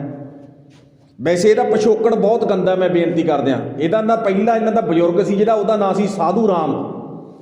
ਉਹ ਵੀ ਏਡਜ਼ ਦੀ ਬਿਮਾਰੀ ਨਾਲ ਮਰਿਆ ਗੁਰਦੁਆਰੇ 'ਚ ਰਹਿ ਕੇ। ਉਸ ਤੋਂ ਬਾਅਦ ਸੀਗਾ ਦੂਸਰਾ ਸੀ ਕ੍ਰਿਸ਼ਨ ਦਾਸ, ਉਹ ਵੀ ਇੱਦਾਂ ਹੀ ਮਰਿਆ। ਉਹ ਵੀ ਸ਼ਰਾਬਾਂ ਪੀਵੇ, ਕੁਕਰਮ ਕਰੇ ਗੁਰਦੁਆਰਿਆਂ 'ਚ ਬੈਠ ਕੇ, ਉਹ ਵੀ ਇੱਦਾਂ ਹੀ ਹਾਲ ਹੋਇਆ। ਅਤੇ ਤੀਸਰੀ ਪੀੜ੍ਹੀ ਆ ਗਈ ਨਰਾਇਣੂ ਮਹੰਤ ਦੀ। ਜਦੋਂ ਨਰਾਇਣੂ ਮਹੰਤ ਦੀ ਤੀਸਰੀ ਪੀੜ੍ਹੀ ਆਈ ਨਾ, ਅਤੇ ਆਪ ਜੀ ਨੂੰ ਪਤਾ ਵੀ ਸਾਕਾ ਜਿਹੜਾ ਅਸਲ ਦੇ ਵਿੱਚ ਇੱਕ ਘਟਨਾ ਵਾਪਰੀ ਬਹੁਤ, ਜਿਹੜੀ ਮਤਲਬ ਗੁਰਦੁਆਰਿਆਂ ਨੂੰ ਯਾਦ ਕਰਾਇਆ। ਇੱਕ ਸਿੰਧੀ ਜੱਜ ਹੋਇਆ। ਜਿਹੜੇ ਸਿੰਧੀ ਲੋਕ ਆ ਨਾ, ਆਪਣੇ ਨਾਲੋਂ ਵੱਧ ਆਸਥਾ ਰੱਖਦੇ ਆ ਗੁਰੂ ਘਰ 'ਤੇ, ਆਪਣੇ ਨਾਲੋਂ, ਸਿੱਖਾਂ ਨਾਲੋਂ। ਗੁਜਰਾਤ ਦੇ ਵਿੱਚ ਜ਼ਿਆਦਾ ਰਹਿੰਦੇ ਨੇ। ਉਹ ਕਹਿਣ ਲੱਗੇ ਨਾ, ਸਿੰਧੀ ਜੱਜ ਆਇਆ, ਉਹ ਜਦੋਂ ਜੱਜ ਸੀਗਾ ਅਤੇ ਜੱਜ ਦੀ ਪੋਸਟ ਤੋਂ ਰਿਟਾਇਰ ਹੋਇਆ ਅਤੇ ਰਿਟਾਇਰ ਹੋ ਕੇ ਨਾ, ਉਸ ਸਮੇਂ ਤੁਹਾਨੂੰ ਪਤਾ ਵੀ ਹਿੰਦੁਸਤਾਨ ਅਤੇ ਪਾਕਿਸਤਾਨ ਇਕੱਠਾ ਸੀ। ਰਿਟਾਇਰ ਹੋਣ ਤੋਂ ਬਾਅਦ ਅਤੇ ਆਪਣੇ ਪਰਿਵਾਰ ਨਾਲ ਰਹਿ ਕਰਦਾ ਵੀ ਮੈਂ ਇੰਨਾ ਚਿਰ ਨੌਕਰੀ ਕੀਤੀ ਹੈ ਅਤੇ ਮੈਂ ਸੀ ਸੈਸ਼ਨ ਜੱਜ, ਅਤੇ ਮੈਂ ਫੈਸਲੇ ਕਰਦਾ ਰਿਹਾ। ਹੋ ਸਕਦਾ ਕੋਈ ਮੇਰੇ ਫੈਸਲਿਆਂ ਦੇ ਵਿੱਚ ਕੋਈ ਨਿਰਦੋਸ਼ ਲੋਕਾਂ ਨੂੰ ਵੀ ਸਜ਼ਾ ਮਿਲ ਗਈ ਹੋਵੇ। ਮੈਂ ਮੱਚ ਕੇ ਤਾਂ ਨਹੀਂ ਕੀਤੀ, ਪਰ ਹੋ ਸਕਦਾ ਕਈ ਵਾਰੀ ਮੈਥੋਂ ਕੋਈ ਗਲਤੀ ਹੋ ਗਈ ਹੋਵੇ। ਕਹਿਣ ਲੱਗੇ ਵੀ ਆਪਾਂ ਮੇਰੇ ਜਿਹੜਾ ਮਤਲਬ ਨੌਕਰੀ ਕਰਦੇ ਹਾਂ, ਮੇਥੋਂ ਕੋਈ ਗਲਤੀ ਹੋਈ ਹੈ ਨਾ, ਉਹਦੀ ਮਾਫੀ ਮੰਗਣੀ ਹੈ, ਆਪਾਂ ਪਛਤਾਵਾ ਕਰਨਾ। ਕਹਿੰਦੇ ਵੀ ਕਿੱਥੇ ਚੱਲੀਏ? ਪਰਿਵਾਰ ਨੇ ਕਿਹਾ ਫਿਰ ਜੇ ਚੱਲਣਾ ਹੀ ਹੈ ਨਾ, ਫਿਰ ਉੱਥੇ ਚੱਲ ਜਿੱਥੇ ਗੁਰੂ ਨਾਨਕ ਪਾਤਸ਼ਾਹ ਦਾ ਪ੍ਰਕਾਸ਼ ਹੋਇਆ। ਕਹਿਣ ਲੱਗੇ ਵੀ ਉਹ ਕਿਹੜੀ ਜਗ੍ਹਾ? ਕਹਿੰਦੇ ਉਹਨੂੰ ਅੱਜ ਕੱਲ੍ਹ ਰਾਏ ਭੋਜ ਦੀ ਤਲਵੰਡੀ, ਭਾਵ ਨਨਕਾਣਾ ਸਾਹਿਬ ਕਹਿੰਦੇ ਆ, ਨਨਕਾਣਾ ਸਾਹਿਬ ਚੱਲ। ਆਪਣੇ ਪਰਿਵਾਰ ਨੂੰ ਲੈ ਕੇ ਨਨਕਾਣਾ ਸਾਹਿਬ ਚਲਿਆ ਗਿਆ। ਜਦੋਂ ਚਲਿਆ ਗਿਆ, ਹੁਣ ਚਾਈ ਜਾ ਰਿਹਾ ਵੀ ਗੁਰਦੁਆਰਾ ਸਾਹਿਬ ਜਾ ਰਹੇ ਆ। ਗੁਰਦੁਆਰਾ ਸਾਹਿਬ ਦੇ ਵਿੱਚ ਖਤਰਾ ਕੋਈ ਨਹੀਂ। ਇੱਕ ਗੱਲ ਯਾਦ ਰੱਖ ਲੈਣਾ ਜੀ, ਆ ਨਿਸ਼ਾਨ ਸਾਹਿਬ ਦੇ ਉੱਪਰ ਉਹ ਨਹੀਂ ਲੱਗਿਆ ਹੁੰਦਾ ਖੰਡਾ। ਉਹ ਖੰਡੇ ਦਾ ਮਤਲਬ ਪਤਾ ਕੀ ਹੁੰਦਾ? ਵੈਸੇ ਜਿਹੜਾ ਥੱਲੇ ਵਾਲਾ ਜਿਹੜਾ ਫਰਲਾ ਝੰਡਾ ਲੱਗਿਆ ਹੁੰਦਾ, ਜਿਹੜਾ ਉਹਦਾ ਮਤਲਬ ਹੁੰਦਾ, ਉਹਨੂੰ ਕਹਿੰਦੇ ਸਿੱਖ ਦੀ, ਉਹਨੂੰ ਐਂ ਕਹਿੰਦੇ ਸਿੱਖ, ਇਹ ਗੁਰੂ ਦੀ ਬਾਂਹ ਹੈ, ਗੁਰੂ ਦਾ ਹੱਥ ਹੈ। ਐਂ ਵੀ ਇਹ ਆਏਂ ਜਦੋਂ ਹਵਾ 'ਚ ਝੁੱਲਦਾ ਨਾ, ਹੱਥ ਮਾਰਦਾ ਗੁਰੂ ਸਾਹਿਬ। ਪਤਾ ਕਹਿੰਦੇ, ਉਹ ਸੱਜਣਾ ਜੇ ਇਸ ਪਿੰਡ ਵਿੱਚ ਆਇਆ ਜੇ ਇੱਥੇ ਤੇਰੀ ਕੋਈ ਜਾਣ ਪਛਾਣ ਨਹੀਂ ਹੈ, ਕੋਈ ਰਿਸ਼ਤੇਦਾਰੀ ਨਹੀਂ ਹੈ, ਆਹ ਵੇਖ ਲੈ ਬਾਬਾ ਨਾਨਕ ਤੈਨੂੰ ਹੱਥ ਮਾਰੀ ਜਾਂਦਾ, ਮੈਂ ਤੈਨੂੰ ਜਾਣਦਾ, ਉਰੇ ਆ ਜਾ, ਮੇਰੇ ਕੋਲੇ ਆ ਜਾ, ਰਾਤ ਕੱਟਣੀ ਆ ਜਾ। ਮੰਜਾ ਬਿਸਤਰਾ ਹੀ ਮਿਲੇਗਾ, ਪ੍ਰਸ਼ਾਦਾ ਵੀ ਮਿਲੇਗਾ, ਬਿਮਾਰ ਹੈ ਦਵਾਈ ਵੀ ਮਿਲੇਗੀ, ਅਤੇ ਨਾਲ ਜਿਹੜਾ ਤਾਹਾਂ ਖੰਡਾ ਲੱਗਿਆ ਨਾ, ਖੰਡਾ, ਉਹ ਪਤਾ ਕਹਿੰਦਾ ਜੇ ਤੈਨੂੰ ਕਿਸੇ ਕਿਸਮ ਦਾ ਖਤਰਾ ਹੈ, ਬਾਹਰ ਖਤਰਾ ਹੈ, ਬਾਈ ਚਾਂਸ ਤੇਰੀ ਜਾਨ ਨੂੰ ਖਤਰਾ ਹੈ, ਤੇਰੇ ਮਾਲ ਨੂੰ ਖਤਰਾ, ਤੇਰੀ ਇੱਜ਼ਤ ਨੂੰ ਖਤਰਾ ਹੈ, ਕਹਿਣ ਲੱਗੇ ਗੁਰਦੁਆਰਾ ਸਾਹਿਬ ਚੱਲ ਕੇ ਆ ਜਾ, ਗੁਰੂ ਦੇ ਸਿੱਖਾਂ ਕੋਲੇ ਖੰਡੇ ਹੈ, ਇੱਥੇ ਤੈਨੂੰ ਖਤਰਾ ਵੀ ਕੋਈ ਨਹੀਂ। ਆਖੋ ਸਤਨਾਮ। ਇੱਥੇ ਤੈਨੂੰ ਖਤਰਾ ਵੀ ਕੋਈ ਨਹੀਂ। ਕਹਿਣ ਲੱਗੇ ਉਹ ਆਇਆ, ਅਤੇ ਜਦੋਂ ਆਇਆ ਤੁਹਾਨੂੰ ਪਤਾ ਵੀ ਰਾਤ ਕੱਟੀ ਉਹਨੇ। ਜਦੋਂ ਰਾਤ ਕੱਟੀ ਅਤੇ ਉਹਦੀ ਨੌਜਵਾਨ ਧੀ ਸੀ, ਨਰਾਇਣੂ ਮਹੰਤ ਦੇ ਗੁੰਡਿਆਂ ਨੇ ਉਹਦੀ ਧੀ ਦੀ ਬੇਪਤੀ ਕੀਤੀ। ਬੇਪਤੀ ਕਿੱਥੇ? ਗੁਰਦੁਆਰਾ ਸਾਹਿਬ ਦੇ ਵਿੱਚ। ਤੜਕੇ ਲੜਕੀ ਐ ਸਮਝ ਲਓ, ਇਤਿਹਾਸਕਾਰ ਇਹ ਕਹਿੰਦੇ ਐ, ਸਿੰਧੀ ਜੱਜ ਨੂੰ ਕਹਿੰਦੇ ਚੁੱਪ ਕਰਕੇ ਚਲਿਆ ਜਾ, ਖਤਮ ਵੀ ਕਰ ਦਿਆਂਗੇ ਅਸੀਂ, ਨਹੀਂ ਸਾਰੇ ਪਰਿਵਾਰ ਨੂੰ ਖਤਮ ਵੀ ਕਰ ਦਿਆਂਗੇ। ਸਟੇਸ਼ਨ 'ਤੇ ਚਲਾ ਜਾ, ਉੱਥੇ ਤੈਨੂੰ ਤੇਰੀ ਨੌਜਵਾਨ ਧੀ ਮਿਲਾ ਦਾਂਗੇ। ਉੱਥੇ ਮਿਲਾਈ। ਜਦੋਂ ਉੱਥੇ ਮਿਲਾਈ ਨਾ, ਸਮਝ ਲਓ ਉੱਥੋਂ ਸਿੱਧਾ ਦਰਬਾਰ ਸਾਹਿਬ ਚੱਲ ਕੇ ਆਇਆ ਸਿੰਧੀ ਜੱਜ। ਸਾਰਾ ਪਰਿਵਾਰ ਧਾਹਾਂ ਮਾਰਦਾ ਆਉਂਦਾ ਹੈ, ਔਰ ਉਹ ਲੜਕੀ ਕਹਿੰਦੀ ਬਾਪੂ ਇਹ ਬਾਬੇ ਨਾਨਕ ਦਾ ਘਰ ਨਹੀਂ ਹੋ ਸਕਦਾ, ਤੂੰ ਗਲਤ ਲੈ ਆਇਆ। ਉਹ ਕਹਿੰਦਾ ਨਹੀਂ ਪੁੱਤ, ਨਹੀਂ ਧੀਏ, ਹੈ ਤਾਂ ਬਾਬੇ ਨਾਨਕ ਦਾ ਘਰ ਹੈ, ਪਰ ਇਹ ਗੁੰਡਿਆਂ ਦੇ ਹੱਥ 'ਚ ਆ ਗਿਆ, ਗੁਰੂ ਦੇ ਸਿੱਖਾਂ ਦੇ ਹੱਥ 'ਚ ਨਹੀਂ ਹੈ, ਇਹ ਗੁੰਡਿਆਂ ਦੇ ਹੱਥ 'ਚ ਆ ਗਿਆ। ਦਰਬਾਰ ਸਾਹਿਬ ਆਇਆ, ਅਤੇ ਕੁਦਰਤੀ ਜਦੋਂ ਦਰਬਾਰ ਸਾਹਿਬ ਆਇਆ, ਗੁਰੂ ਦਾ ਖਾਲਸਾ ਇਕੱਠਾ ਹੋਇਆ। ਉੱਥੇ ਤਕਰੀਰਾਂ ਹੋ ਰਹੀਆਂ ਸੀਗੀਆਂ, ਬਹੁਤ ਵੱਡਾ ਵਿਸ਼ਾਲ ਇਕੱਠ ਹੋਇਆ। ਜਦੋਂ ਸਿੰਧੀ ਜੱਜ ਸਟੇਸ਼ਨ 'ਤੇ ਉਤਰਿਆ, ਆ ਕੇ ਦਰਬਾਰ ਸਾਹਿਬ ਆ ਕੇ ਸਿੱਖਾਂ ਦੀਆਂ ਕਿਰਪਾਨਾਂ ਫੜ ਕੇ ਪਤਾ ਕਹਿੰਦੇ ਉਹਦੀ ਧੀ ਫੜ ਕੇ, ਨੌਜਵਾਨ ਧੀ ਵਾ, ਕਿਰਪਾਨਾਂ ਫੜ ਕੇ ਉਹ ਐਂ ਪੁੱਛਦੀ ਹੈ, ਸਿੱਖੋ ਤੁਸੀਂ ਜਿਉਂਦੇ ਹੋ ਕਿ ਮਰ ਗਏ ਹੋ, ਐਂ ਦੱਸੋ। ਪਹਿਲਾਂ ਜਿਹੜਾ ਘਟਨਾ ਵਾਪਰੀ ਸੀ ਤਰਨਤਾਰਨ ਸਾਹਿਬ ਵਾਲੀ, ਉਹਦੀਆਂ ਤਕਰੀਰਾਂ ਅੱਗੇ ਹੋ ਰਹੀਆਂ ਸੀ। ਤੁਸੀਂ ਜਿਉਂਦੇ ਹੋ ਕਿ ਮਰ ਗਏ?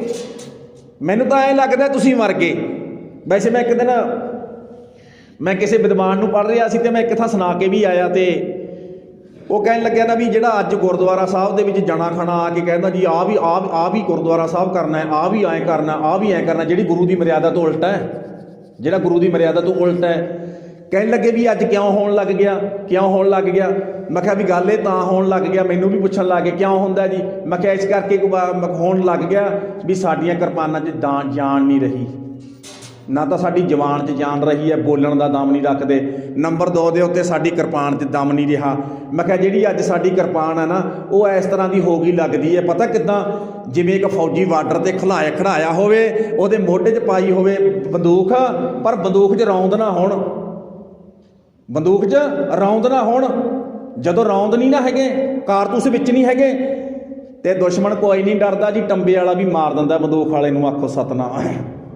ਮੈਂ ਕਿਹਾ ਹੁਣ ਆਹ ਬਾਣੇ ਦੇ ਵਿੱਚ ਸਾਡੇ ਕੋਲੇ ਗਿਆਨ ਦੇ ਰੌਂਦ ਹੈ ਹੀ ਨਹੀਂ। ਉਹਨਾਂ ਨੂੰ ਪਤਾ ਲੱਗ ਗਿਆ ਵੀ ਭਾਵ ਕਿ ਮੋਢੇ ਦੇ ਵਿੱਚ ਬਿਨਾਂ ਰੌਂਦਾਂ ਤੋਂ ਬੰਦੂਕ ਪਾਈ ਬੈਠਾ ਹੈ, ਕੋਈ ਖਤਰਾ ਨਹੀਂ ਹੈ। ਇਸ ਕਰਕੇ ਜਣਾ ਖਣਾ ਹੀ ਆ ਜਾਂਦਾ। ਆਹ ਸੂਚਨਾ ਬੋਲੋ ਜੀ, ਆਹ ਬੋਲੋ ਜੀ, ਚੇਲਿਆਂ ਦੀਆਂ ਸੂਚਨਾ ਗੁਰਦੁਆਰਿਆਂ 'ਚ ਬੋਲੀਆਂ ਜਾ, ਬੋਲਦੇ ਨਹੀਂ, ਪੀਰਖਾਨਿਆਂ ਦੀਆਂ ਬੋਲੀ ਜਾ ਸਕਦੀ ਹੈ।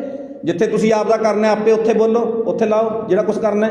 ਪਰ ਗੁਰਦੁਆਰੇ ਦਾ ਸਪੀਕਰ ਕੇਵਲ ਤੇ ਕੇਵਲ ਗੁਰਬਾਣੀ ਪੜ੍ਹਨ ਵਾਸਤੇ, ਕਥਾ ਕਰਨ ਵਾਸਤੇ, ਕੀਰਤਨ ਕਰਨ ਵਾਸਤੇ, ਨਿਤਨੇਮ ਕਰਨ ਵਾਸਤੇ। ਉਹ ਚੇਤੇ ਰੱਖ ਲੈਣਾ, ਹਾਂ ਕੋਈ ਪਿੰਡ 'ਚ ਬਾਈ ਚਾਂਸ ਕੋਈ ਜਿਹੀ ਘਟਨਾ ਵਾਪਰ ਜਾਵੇ, ਉਹ ਬੋਲੀ ਜਾ ਸਕਦੀ ਹੈ। ਜਾਂ ਕਿਸੇ ਦੇ ਘਰੇ ਖੰਡ ਪਾਠ ਹੈ, ਸਹਿਜ ਪਾਠ ਹੈ, ਵਿਆਹ ਹੈ, ਉਹ ਸੂਚਨਾ ਬੋਲੀ ਜਾ ਸਕਦੀ ਹੈ। ਉਹੋ ਜਿਹੀਆਂ ਸੂਚਨਾ ਨਹੀਂ ਬੋਲੀਆਂ ਜਾ ਸਕਦੀਆਂ ਜਿਨ੍ਹਾਂ ਤੋਂ ਗੁਰੂ ਮਨਾਹੀ ਕਰਦਾ। ਤੇ ਕਿਉਂ ਬੋਲਦੇ ਆ ਭਲਾ, ਕਿਉਂ ਆ ਗਏ?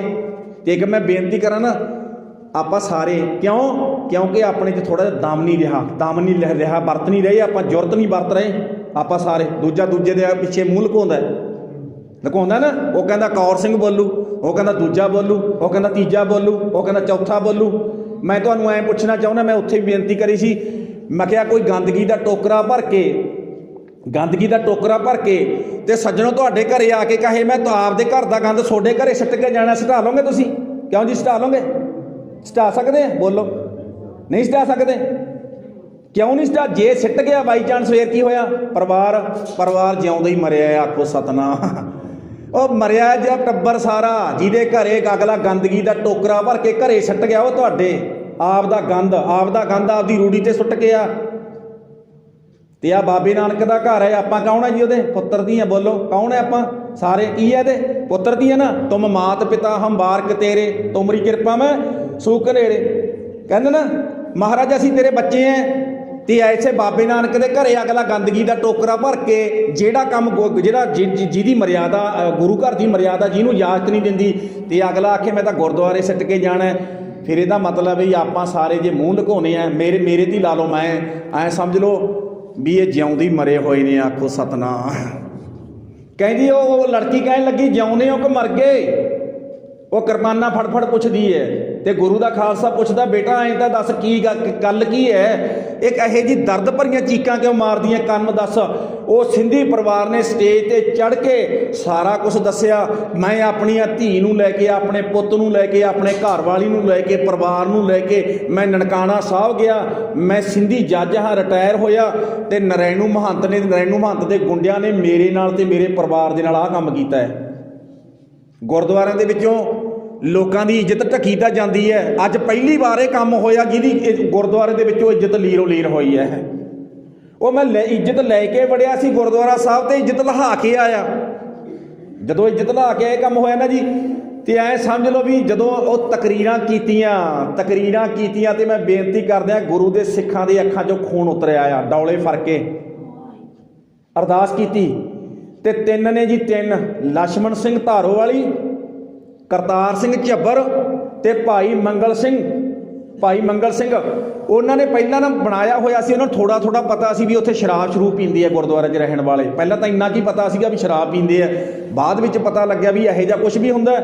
ਫਿਰ ਉਹਨਾਂ ਨੇ ਅੱਜ ਵਾਲੇ ਦਿਨ 22 ਫਰਵਰੀ 1921 ਨੂੰ ਫਿਰ ਉਹਨਾਂ ਨੇ ਕਿਹਾ ਨਾ ਮਾਰਚ 'ਚ ਜਾਣਾ ਹੈ। ਕਹਿੰਦੇ ਮਾਰਚ 'ਚ ਨਹੀਂ ਜਾਣਾ, ਅਰਦਾਸ ਕਰੋ ਹੁਣੀ ਅਰਦਾਸ ਕਰੋ, ਹੁਣੀ ਅਰਦਾਸ ਕਰਕੇ ਚੱਲਦੇ ਆਂ। ਅਰਦਾਸ ਕੀਤੀ ਦਰਬਾਰ ਸਾਹਿਬ ਖਲੋ ਕੇ ਤੇ ਚੱਲੇ ਤੇ ਜਾ ਕੇ ਨਨਕਾਣਾ ਸਾਹਿਬ ਗਏ। ਤੇ ਨਨਕਾਣਾ ਸਾਹਿਬ ਦੇ ਵਿੱਚ ਨਰੈਣੂ ਮਹੰਤ ਨੂੰ ਵੀ ਪਤਾ ਲੱਗਿਆ। ਉਹਨੇ ਵੀ ਆਪਣੇ ਗੁੰਡੇ, ਇੱਕ ਮੈਂ ਬੇਨਤੀ ਦਿੰਦਾ ਜੀ, ਉਹਦਾ ਨਾਂ ਇੱਕ ਦਾ ਨਾਂ ਰਾਂਝਾ, ਇੱਕ ਦਾ ਨਾਂ ਹੋਰ ਹੈਗਾ, ਜਿਹੜੇ ਬਦਮਾਸ਼ ਹੀ ਬਹੁਤ ਜ਼ਿਆਦਾ ਗੁੰਡੇ ਅੰਗਰੇਜ਼ਾਂ ਦੇ ਪਾਲੇ ਹੋਏ, ਉਹ ਨਰੈਣੂ ਮਹੰਤ ਨੇ ਬਿਠਾ ਕੇ ਰੱਖੇ ਹੋਏ ਨੇ। ਅਸਲਾ ਉਹਨਾਂ ਕੋਲੇ ਅੰਦਰ ਤੇ ਅੰਦਰੋਂ ਗੋਲੀਆਂ ਚੱਲਦੀਆਂ, ਮੀਂਹ ਵਰਦਾ ਹੈ। ਪਰ ਆਪ ਜੀ ਨੂੰ ਪਤਾ ਹੈ ਵੀ ਗੁਰੂ ਦਾ ਖਾਲਸਾ ਜਦੋਂ ਅਰਦਾਸ ਕਰਕੇ ਚੱਲਿਆ, ਭਾਈ ਲਛਮਣ ਸਿੰਘ ਧਾਰੋਵਾਲ ਵਰਗੇ ਉਹ ਦਰਬਾਰ ਸਾਹਿਬ ਦੇ ਅੰਦਰ ਬੜੇ। ਭਾਈ ਲਛਮਣ ਸਿੰਘ ਧਾਰੋਵਾਲਾ ਗੁਰੂ ਗ੍ਰੰਥ ਸਾਹਿਬ ਦੀ ਹਜ਼ੂਰੀ ਵਿੱਚ ਜਾ ਕੇ ਬੈਠਾ, ਹੁਕਮਨਾਮਾ ਲੈਣ ਲੱਗਿਆ।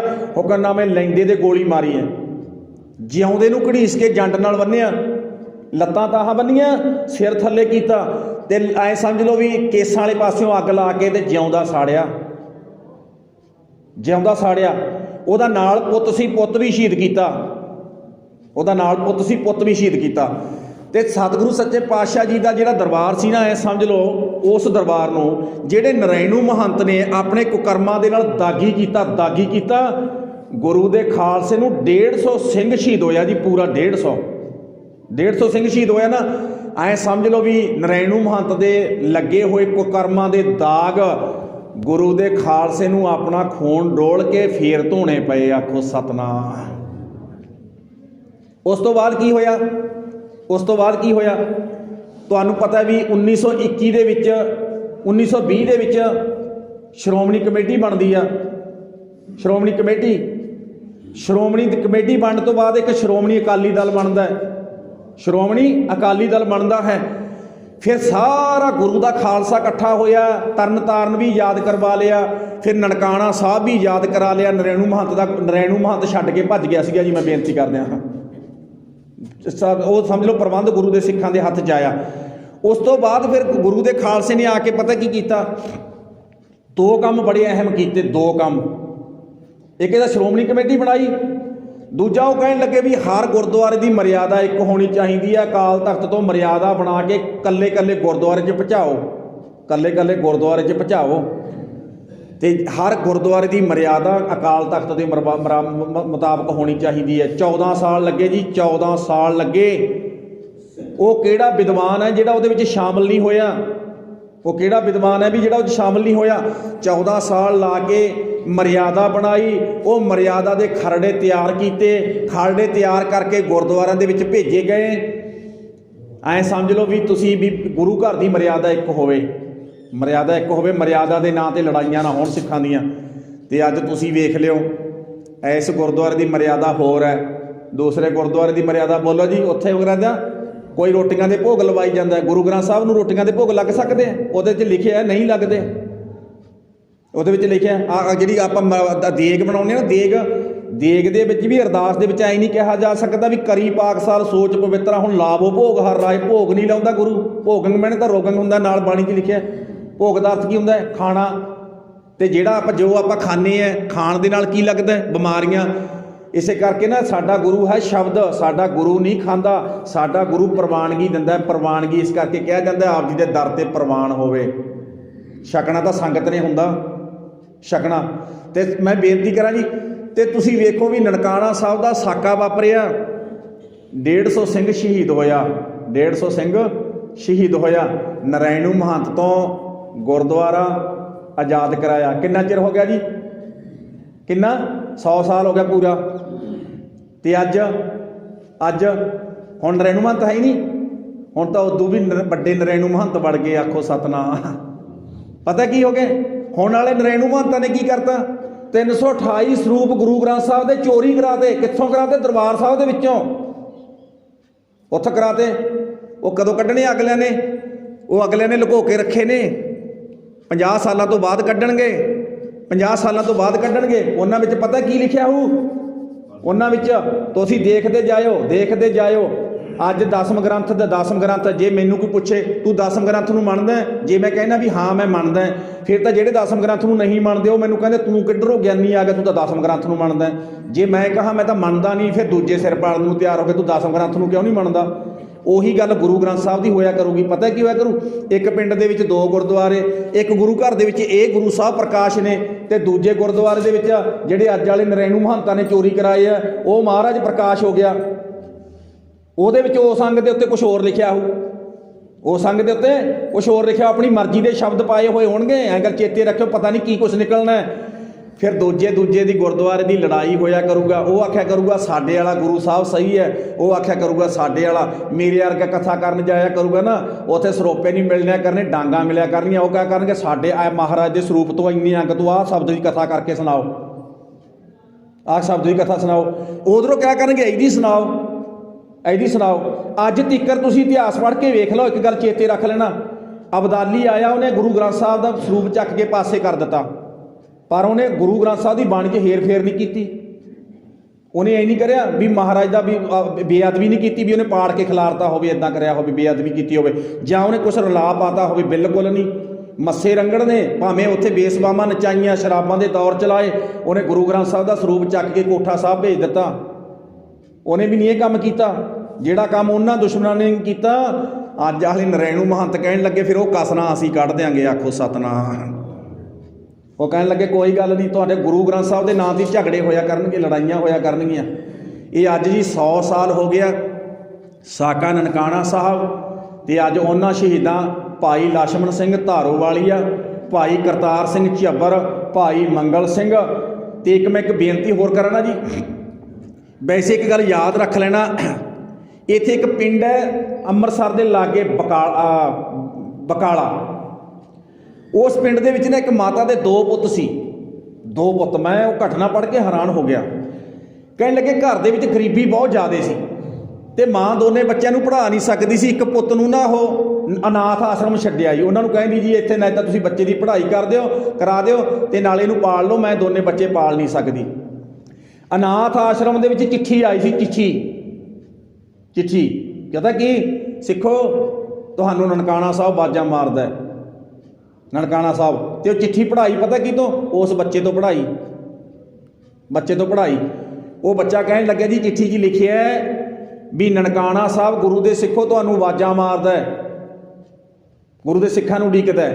कहने लगे भी ठीक है, कहते भी की करना है, कहते भी नरैणू महंत तो गुरुद्वारा याद करवाउणा है, गुरुद्वारा याद करवाउणा है। वो सारा कुछ लिखिया होया सी। उस तो बाद वो बच्चा चिट्ठी लैके अपने घरे अपनी माँ कोले चलिया गया, अपनी माँ कोले चलिया गया। जिहड़ा दूजा भरा सी ना उहदा, वो अपनी माँ नूं भी सुणाउंदा है ते अपने भरा नूं भी सुणाउंदा है, चिट्ठी सुणाउंदा है। जदों अपनी माँ नूं ते अपने भरा नूं चिट्ठी सुणाउंदा ना, वो कहण लग्या मैं ननकाणा साहब जाना है, वो कहण लग्या मैं ननकाणा साहब जाना है। जदों दोने कहण लगे ना भी मैनूं आवाज़ आई है, वो कहंदा जी मैनूं आवाज़ आई है। माँ पता कहंदी ऐं करो पुत्त दोने वग जाओ, दोने वग जाओ। जदों दोने गए ना, दोने तौर पर माँ ने ऐ समझ लो, दोने बच्चे है छोटे। जदों दोने गए, दोने बच्चे उहदे विच शहीद हो गए, दोने बच्चे शहीद होए। जदों ननकाणा साहब का साका वापरिया, माँ के दोने पुत शहीद हो गए। पतवंते सज्जन पिंड विच आए, आके उन्होंने गुरुद्वारा साहब की संगत इकट्ठी की। पतवंते सज्जनों को इकट्ठिया करके कहा तुहाडे पिंड के जिहड़े 2 बच्चे सी दोने शहीद हो गए है। सारा पिंड गुरुद्वारे इकट्ठा होया। हौली हौली गल माँ नूं भी पता लगी भी सारा पिंड गुरुद्वारे क्यों जाता है, सारा पिंड गुरुद्वारा साहब क्यों जा रहा है। कहने लगे माँ भी गुरुद्वारा साहब चली गई। जदों माँ गुरुद्वारा साहब के दरबार साहब के अंदर पैर रखा ना माता ने, तो एकदम संगत चुप कर गई, सन्नाटा छा गया अंदर, चुप छाई। वो माँ कहने लगी भी पहला मेरे आने तो पहला तुसीं सारे गल्लां बातां करदे, जदों मैं आई हां चुप क्यों कर गए हो, चुप क्यों कर गए हो। सारे कहने लगे जी नहीं उदां ही चुप कर गए हैं। वो कहने लगी ऐं तो दसो भी गल की हो गई है, चुप क्यों कर गए हो तुसीं, तुहाडे मूँह के उत्ते मैनूं इदां लगदा भी कोई गल हैगी तुहाडे चेहरे देख के। वो कहने लगे नहीं इदां करदे करदे हौली एक दिन एक बहुत सियाणा जो पिंड का बंदा सी ना, वो खड़ा होया। वो खड़ा होके कहने लग्या कोई गल नहीं तू बैठ तैनूं दसदे आ। वो कहने लगी ऐं तो दस दो भी मेरे पुत्तां दा सुनेहा आया, कोई गल नहीं मैनूं दसो मेरे पुत्तां दा सुनेहा आया। तो वह कहने लग्या हाँ तेरे पुत्तां दा सुनेहा आया। कहंदी की सुनेहा आया दसो। कहंदी घबराओ ना मैनूं दसो। वो कहने लग्या भी तेरे दोने पुत्त ननकाणा साहब दे विच शहीद हो गए, आखो सतनाम। कहने लगी फिर ऐं क्यों बैठे हो, कहने लगी फिर ऐं क्यों बैठे हो, जे मेरे पुत्त शहीद हो गया कोई गल नहीं, मेरे पुत्त शहीद हो गए बाबे नानक नूं भेंट कर दिते मैं, कोई गल नहीं, मेरी गोद छोटी सी गुरु साहब की गोद चले गए, फिर ऐं क्यों बैठे हो। वो कहने लगे फिर इस करके बैठे हैं जदों तेरे 2 पुत्त शहीद हो गए। वो कहने लगी कोई गल नहीं मैं घरे चली है, घरे। कहने लगे घरों की लेके आएंगी। वो कहने लगी मैं रस लैके आउनी है, आटा लियाउनी है, खंड लियाउनी है, घ्यो लियाउनी है, देग करनी है। माता घर चली गई। घर जाके रस्त लैके आई, देग तैयार की ते ग्रंथी सिंह नूं कहण लगी जी अज अरदास तू नहीं करनी मैं करनी है। मैं पता की अरदास पता की कीती सी उस माता ने, कहण लगी अरदास तुसी नहीं करनी मैं करनी है।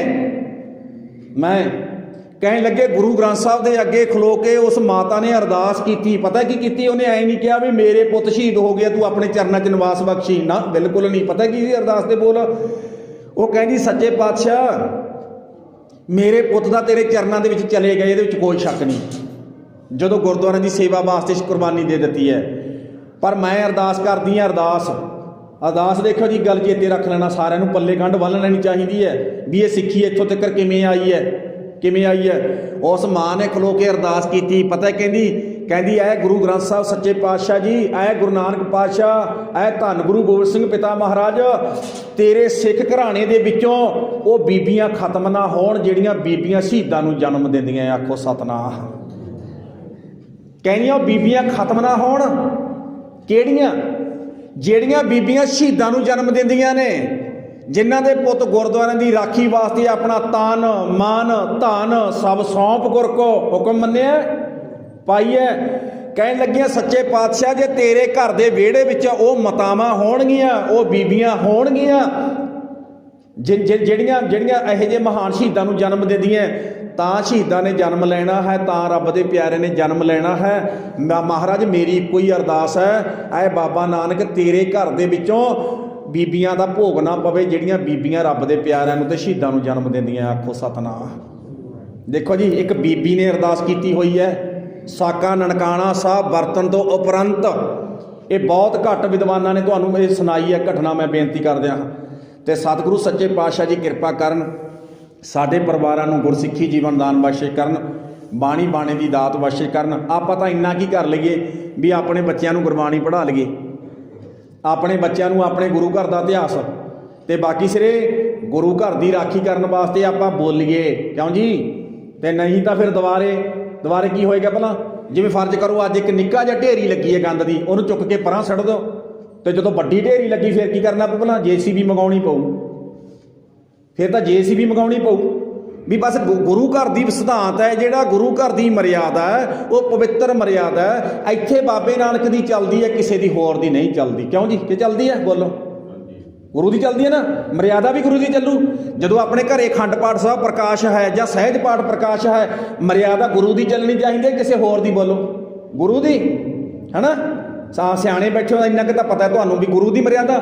ਆਪਾਂ ਨੂੰ ਸਾਰੇ ਪਰਿਵਾਰ ਨੂੰ ਗੁਰੂ ਦੀ ਮਰਿਆਦਾ ਵਿੱਚ ਤੁਰਨਾ ਚਾਹੀਦਾ ਹੈ। ਐਵੇਂ ਹੋਰਾਂ ਲੋਕਾਂ ਦੀਆਂ ਗੱਲਾਂ ਨਹੀਂ ਮੰਨਣੀਆਂ ਚਾਹੀਦੀਆਂ। ਹਰੇਕ ਘਰੇ ਅਕਾਲ ਤਖਤ ਤੋਂ ਪ੍ਰਮਾਣਿਤ ਪੰਥ ਪ੍ਰਮਾਣਿਤ ਸਿੱਖ ਰਹਿਤ ਮਰਿਆਦਾ ਹਰੇਕ ਨੂੰ ਪੜ੍ਹ ਲੈਣੀ ਚਾਹੀਦੀ ਹੈ। 32 ਪੇਜ ਨੇ ਕੁੱਲ, ਨਿੱਕੀ ਜੀ ਕਿਤਾਬ ਹੈ, ਨਿੱਕੀ ਜੀ ਕਿਤਾਬ ਹੈ। ਜਿੱਦੇ ਸਿੱਖਾ ਤੇਰੇ ਘਰੇ ਬੱਚਾ ਜਨਮ ਲਵੇ ਉਹਦੇ ਕੀ ਕਰਨਾ ਹੈ, ਜਿੱਦੇ ਬੱਚੇ ਦੇ ਆਨੰਦ ਕਾਰਜ ਆ ਉੱਤੇ ਤੂੰ ਕੀ ਕਰਨਾ ਹੈ, ਜਿੱਦੇ ਤੁਹਾਡੇ ਘਰੇ ਕਿਸੇ ਦੀ ਮੌਤ ਹੋ ਜੇ ਉੱਤੇ ਤੁਸੀਂ ਕੀ ਕਰਨਾ, ਸਾਰਾ ਕੁਝ ਲਿਖਿਆ ਉਹਦੇ 'ਚ। ਕੱਲੀ ਕਿਸੇ ਨੂੰ ਪੁੱਛਣ ਦੀ ਲੋੜ ਹੀ ਨਹੀਂ। ਉਹ ਕੀ ਉਹ ਹੈਗੀ ਹੈ, ਉਹ ਸਾਡੀ ਕੌਮ ਦੀ ਸਾਡੇ ਪੰਥ ਦੀ ਮਰਿਆਦਾ ਹੈ, ਤੇ ਉਹ ਅਸੀਂ ਮਰਿਆਦਾ ਨੂੰ ਫੋਲੋ ਕਰੀਏ, ਫਿਰ ਅਸੀਂ ਗੁਰੂ ਦੇ ਸਿੱਖ ਹਾਂ। ਫਿਰ ਸਾਡਾ ਜਿਹੜਾ ਇਹ ਜੀਵਨ ਹੈ ਲੋਕ ਸੁਖੀਏ ਪ੍ਰਲੋਕ ਸੁਹੇਲੇ, ਨਾਨਕ ਹਰ ਪ੍ਰਵਾਪੈ ਮੇਲੇ। ਸਾਰੀ ਸੰਗਤ ਦਾ ਬਹੁਤ ਬਹੁਤ ਧੰਨਵਾਦ। ਨਨਕਾਣਾ ਸਾਹਿਬ ਦੇ ਉਹਨਾਂ ਸਮੂਹ ਸ਼ਹੀਦਾਂ ਨੂੰ ਆਪਾਂ ਕੋਟ ਵਾਰ ਪ੍ਰਣਾਮ ਹੈ, ਜਿਨ੍ਹਾਂ ਨੇ ਆਪਣਾ ਡੋਲ ਕੇ ਮੈਨੂੰ ਹੱਥ ਦੇ ਲੱਗੇ ਹੋਏ ਦੋਸ਼ ਆਪਣੇ ਖੂਨ ਨਾਲ ਧੋਤੇ। ਉਹਨਾਂ ਸ਼ਹੀਦਾਂ ਨੂੰ ਵੀ ਕੋਟ ਵਾਰ ਪ੍ਰਣਾਮ ਹੈ। ਸ੍ਰੀ ਗੁਰੂ ਗ੍ਰੰਥ ਸਾਹਿਬ ਸੱਚੇ ਪਾਤਸ਼ਾਹ ਜੀ ਦਾ ਧੰਨਵਾਦ। ਹੋਈਆਂ ਭੁੱਲਾਂ ਦੀ ਖਿਮਾ ਪਿਆਰੋ। ਵਾਹਿਗੁਰੂ ਜੀ ਕਾ ਖਾਲਸਾ।